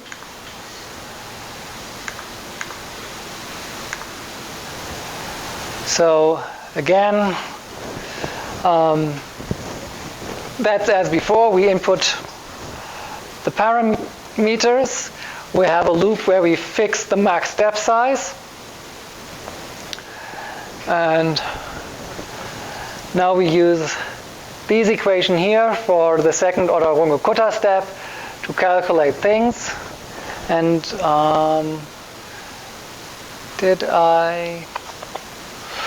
the rest is the same. Probably need to open another file. There. So this is again the fourth term. Basically, as before, just we are combining everything into the vector notation. So that's why it looks a little bit different to the term to the program I had friction named before. So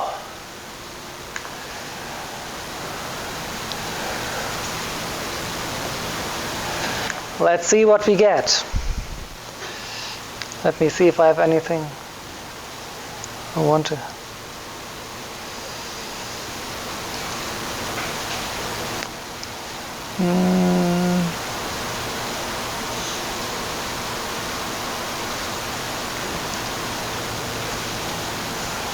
Okay. Name it.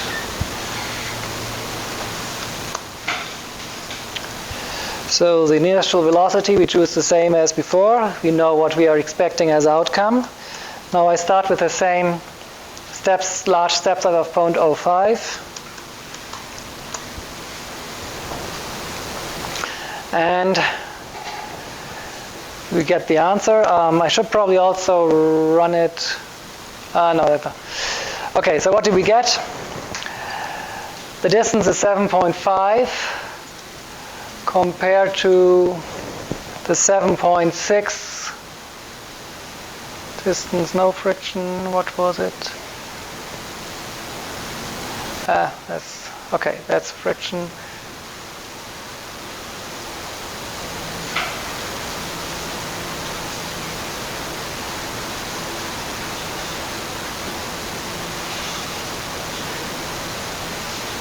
Yes, so we get a value for the flight time, which is 0.85.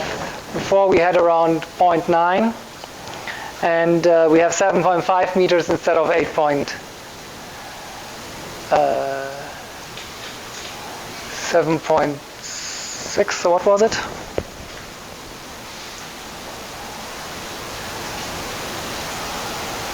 That is the one with friction. And okay, here we had 8.3 meters. Yes, so 8.3 and now it is 7.5. And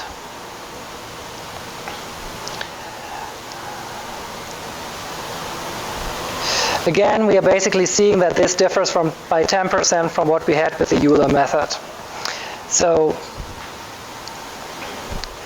now you can keep going with this game, and instead of writing all the equations and probably putting in more typos than needed, I hope I typed them up here correctly. So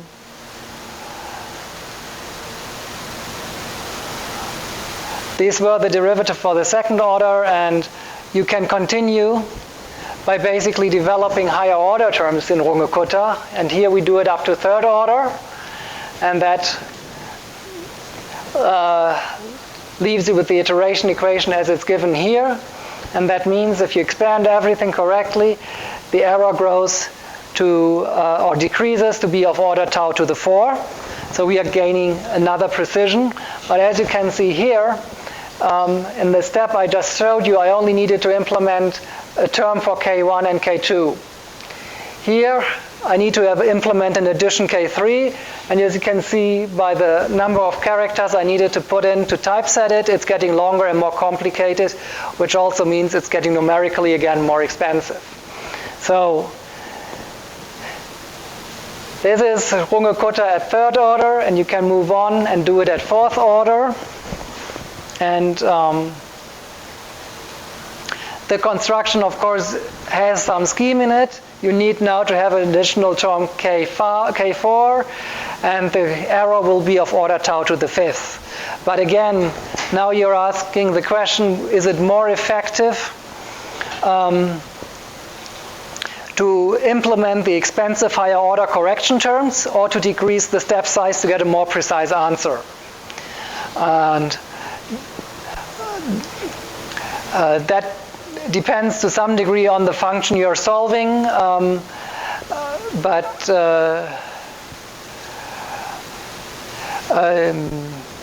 there is no general answer to this problem. Now let me see if I wanted to say anything else here. I don't think so. There is, of course, a general idea what the professional programs will do.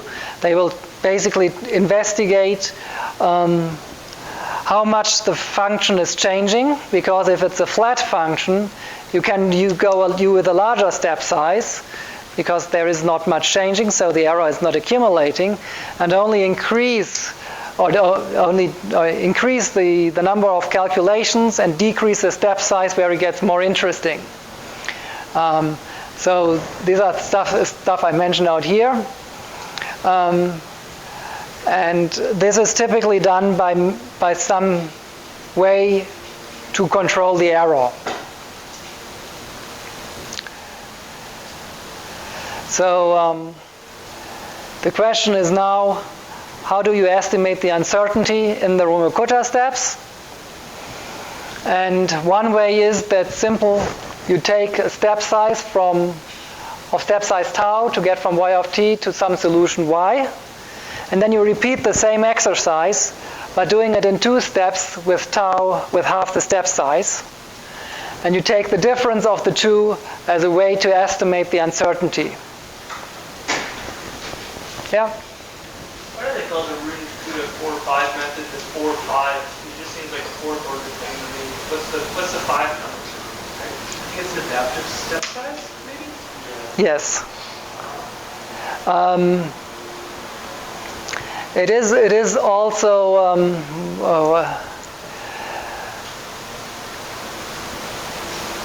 so I'm not sure really what the naming convention is, because you always have ODE 2-3 or 4-5 and stuff like that. It could be that the first one is the global and the second one the local uncertainty also. But as it said, it's typically done with adaptive step sizes for these kind of solutions.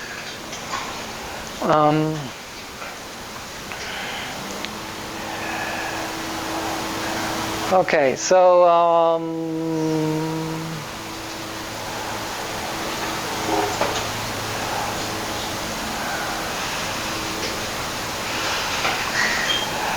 okay, so this is the exact formula to get the error, where you basically need to recall what the local error is. It's depending on some power of n, of some power of tau, depending on the order of the operations or Runge-Kutta method you're using. And so you know that you can express that as a constant c times this, and you do the same with twice the step size and half the tau value, and that allows you to cancel the c, and then you get to this ratio here, where you have to be conservative and take the maximum for each of the components to determine the delta. There could be always that one of the directions is behaving well and the other one is badly, so you want to you care about the total to be correct, so you have to take the worst case. Again, you have an issue if this guy goes small, because then it shows up in the denominator. And the basic philosophy is then again, if delta is too large, you need to decrease the step size and repeat the step occasionally, or you do it the other way around. If delta is unnecessarily small, you can increase. That is the adaptive step size we had before. So I think that's it, basically what I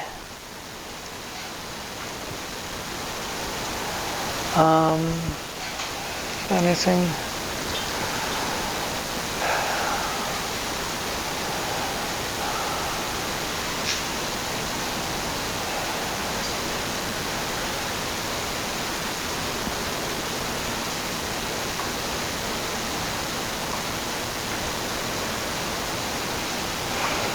Okay, how are we doing with the time? 30 minutes. Left, or, yeah. Okay, so then I should probably get quickly to the numerical integration so we can talk about heavy flavors tomorrow.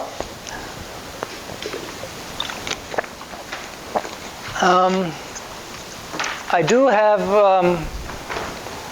a nice example of throwing a baseball where you can test whether my understanding of the baseball and the pitching throws meets your understanding, but let's do that later.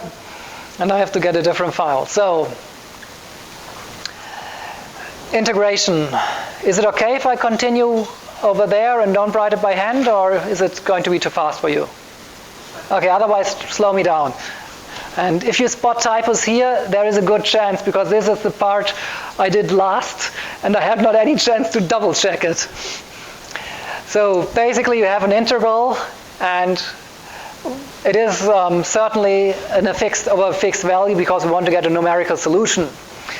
Now, I will restrict myself to one-dimensional integrals, basically saying that everything multidimensional can be broken down back to a one-dimensional integral. Now, how did you learn about integrals in high school?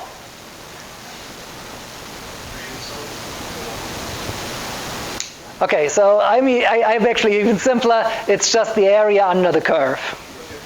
And the simplest approximation is, in Europe we have nice sheets of paper, how do you call it, with a grid? Yeah. And since we are in Europe, everything is 0.5. Every box is 0.5 centimeters times 0.5 centimeters. So in the simplest case, we could simply start counting boxes, assuming the function is not too rough. Now, how can we basically go back to such ideas on the computer? So the basic idea is that you want to calculate the area under a function, and if you find a way to approximate the function, you know how to calculate the area below. So if I try to start drawing diagrams, and this is of course nothing I really want to do in practice. We say this is the area under the function, let's call that x, and that f of x. We want to calculate. Then I would find a method which computes a polynomial describing the function. So I try to approximate the function by a set of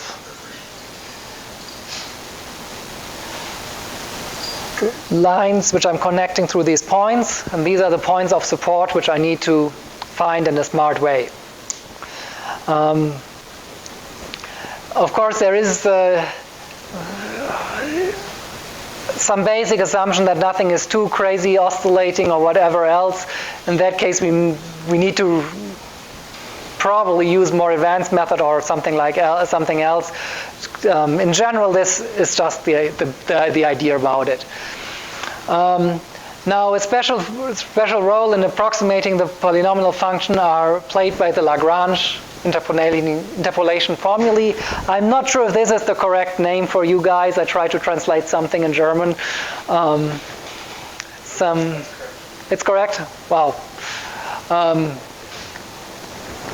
Which have certain properties. So the basic functional form we have here, we want to approximate that as a polynomial of degree n.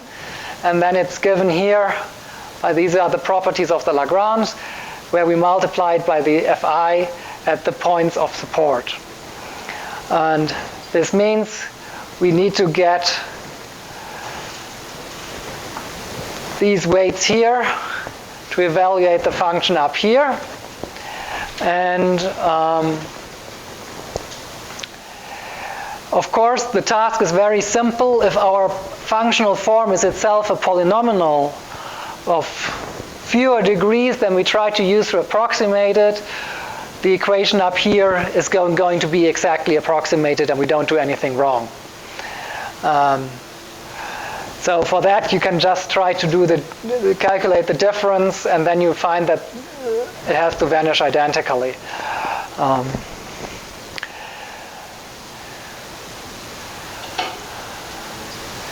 Now, in the general case, we basically need to look at our functional form and try to do an expansion in powers of x minus a. So a is the point where the integration starts. And then we get this expression plus a remainder term.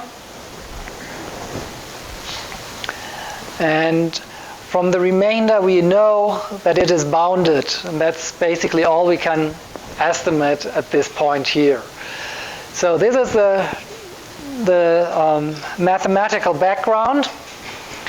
And a very simple way of approaching that on the computer is that we basically take our interval and we divide it in sections separated by a distance h, and we do the approximation in we try to find a way to approximate for each of these h.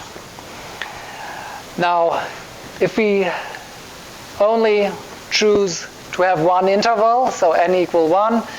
Then we are basically having the two endpoints, and we're just taking half of the value at the two endpoints and trying to use this to estimate what the function is, and this is what I think is called Trapezoidal Rule, and I hope you don't find too many typos here.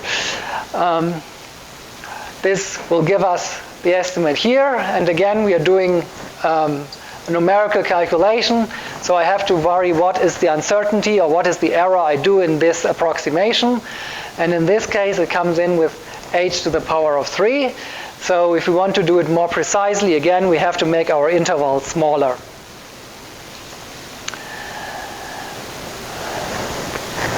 Now you can continue this scheme here and make it more complicated by dividing your interval into 2 steps, and then you'll find the weights are given by h over 3 and 4/3 times h. And if you build things together, that gives you the Simpson rule.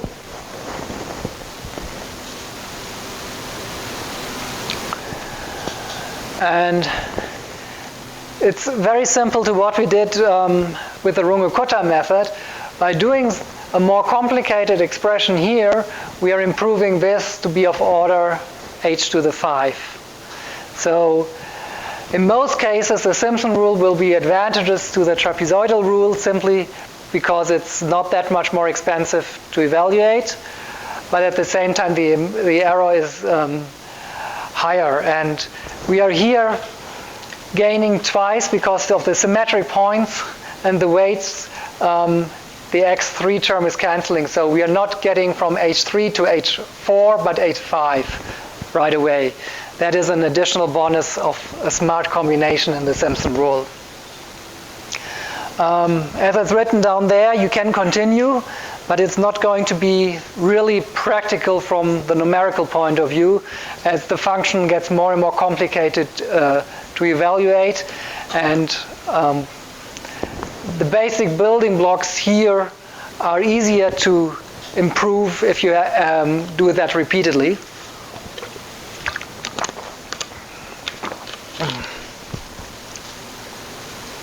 So, where is my mouse? Oh, yeah. So now we want to do it more complicated.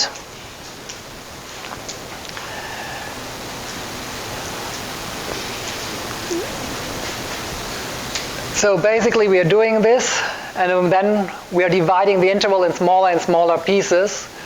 So you're getting a sequence of the Tn, and by that we can improve the error.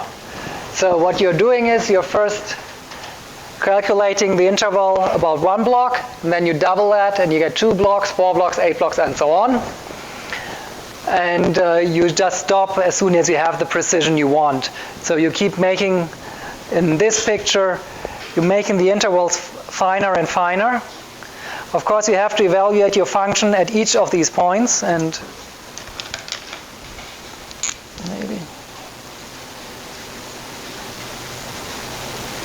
So in the first round, you compute a coarse set of these values, and then you can keep these values and just calculate the values in between, where I have no really idea where this green point is marking. And it's not really showing any colors, I'm sorry. So you can always use what you have computed in the previous step when you go to the one finer level below. So you're not wasting computational resources in that respect. And of course, you can then also take advantage of noticing that certain terms may cancel and basically play the same trick again of the Simpson rule and combine the two sequences in a smart way, and that converges even better.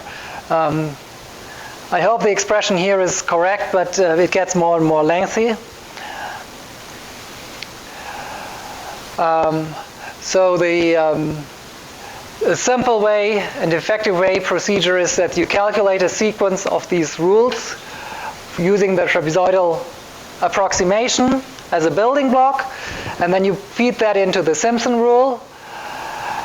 and you just monitor convergence. Now, I have the program here, but we can probably look at it on this with colors.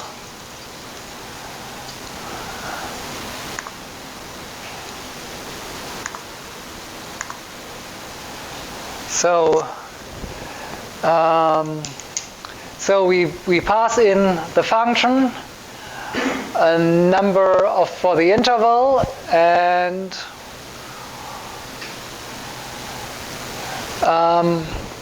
the Tn are the set of the previous iteration. So if we pass in the order n to be 0, it will initialize T1. If we pass in 1, it will use T1, which was calculated before. And so there's just some checking of the input arguments, and that's all of the function. It doesn't go any further. So we don't want to have a negative order, and if it's 0, we calculate the function at a. That is what the f-eval means. We evaluate the function for the parameter a, and we evaluate it for the function at b, and then we take half of the value divided by the multiplied by the b minus a. Otherwise, we do it more complicated. We have a new step, and then we do the functional evaluation, and we return the stuff. Let me see.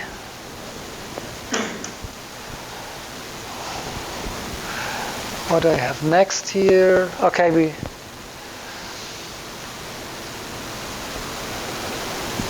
can also look at the Simpson. Let me open it.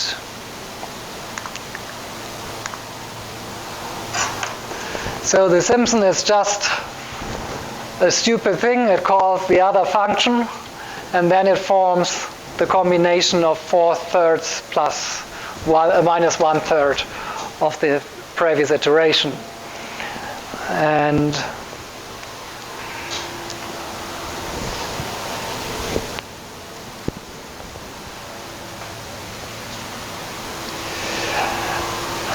there is, of course, a catch. This was all very simple, but it required that we evaluate the function at a and b.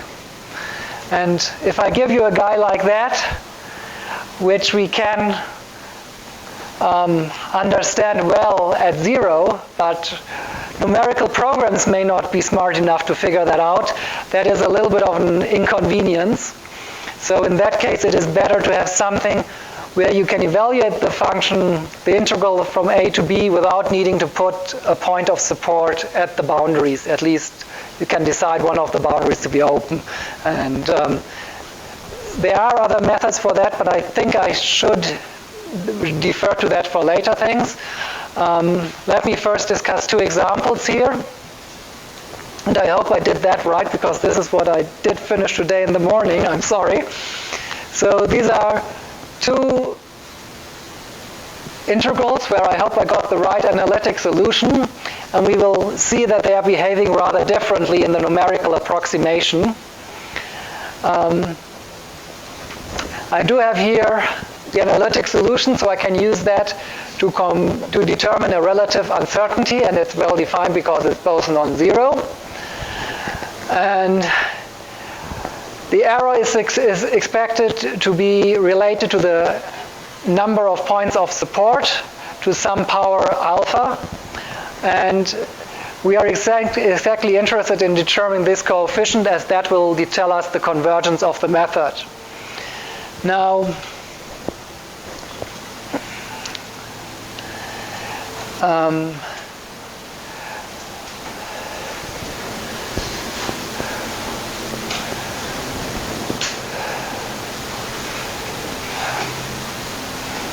so if we have n iterations, we get a value of n, and we can turn this around, and this is just playing around with the log.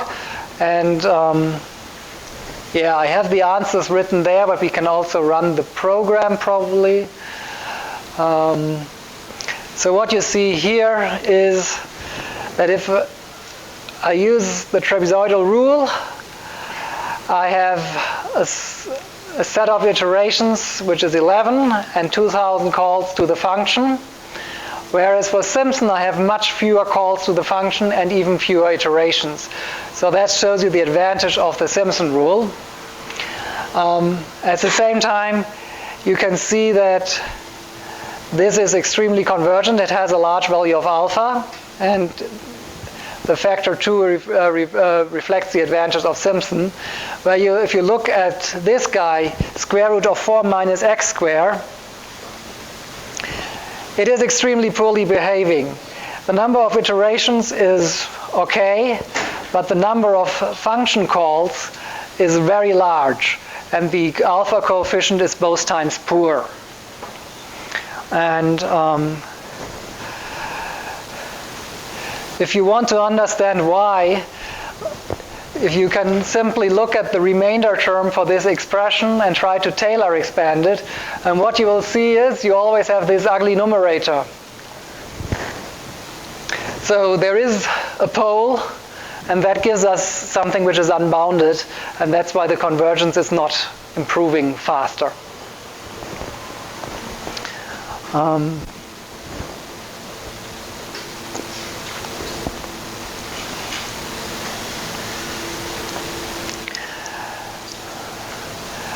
Okay, so I won't run the simulations for this again.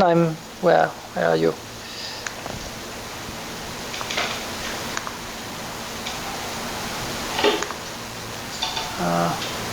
I just show you the outcome again of the conversions. So this is, sorry, this is taken from this is still having German. That's where I didn't update things. But you see here the very fast conversions to machine precision, that's 10 to the minus 16 here of the Simpson rule, whereas the trapezoidal rule is very linear, and that is the poor case where you're not really gaining anything and both are very slowly converging. And here you see the number of points of support is on the x-axis, whereas the relative error is on the y-axis. Okay, so we are running late, and let me quickly mention how you can do something which is better, and I think the name is are the Gauss formulae, where you're again exploiting polynomials in a smart way to do the approximation. And in particular, we are now using the Legendre polynomials, and you map your integral over to be over the range from -1 to 1, and you just say at this point there is a linear transformation which will do so. And this has the advantage that you then have the powers in the Legendre polynomials for x to whatever, and you exploit the orthogonality, which is expressed here by the delta function. And you have the properties of these polynomials that for even n, the polynomial is even, and for odd n, the polynomial is odd. And you basically now choose n as the degree of the polynomial, and as points of support the roots of the polynomials. That's where we are coming back to the beginning, where you may need to find roots. And you can then construct a remarkable formula where you basically turn this integral into an exact sum, assuming you know the wi's and the functions at these points of support. Again, if f is a polynomial, it holds exactly.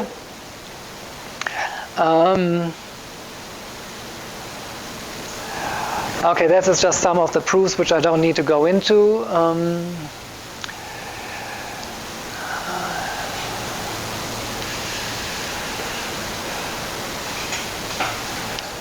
And in the end of the day, yes, so you're left with looking at these weights to evaluate the function. In general, if the function is well behaved, you can get it the Gauss converges extremely well, and it depends on the remainder what it's proportional to. So basically 10 steps for the Gauss iteration should be enough to integrate most of the integrals you're doing. However, there can be, of course, issues where you're not having a well-behaved function, and then it gets difficult, and sometimes you may even wonder whether this is a meaningful concept, and in these cases you're sometimes still better off with the Simpson or trapezoidal rule. I don't have much more. You can of course also wonder, as we just did, of turning things into an adaptive step size, and the fancy programs like the ones which are built into MATLAB will do so. But you can also point out that if you have an integral like this, where x is one of the boundaries, this can be turned basically again into a differential equation, coming back to the first topic of this lecture. And then you have a method for which we just discussed how to seek the solution of ordinary differential equations. Okay, I think we are out of time, so let me stop here for today.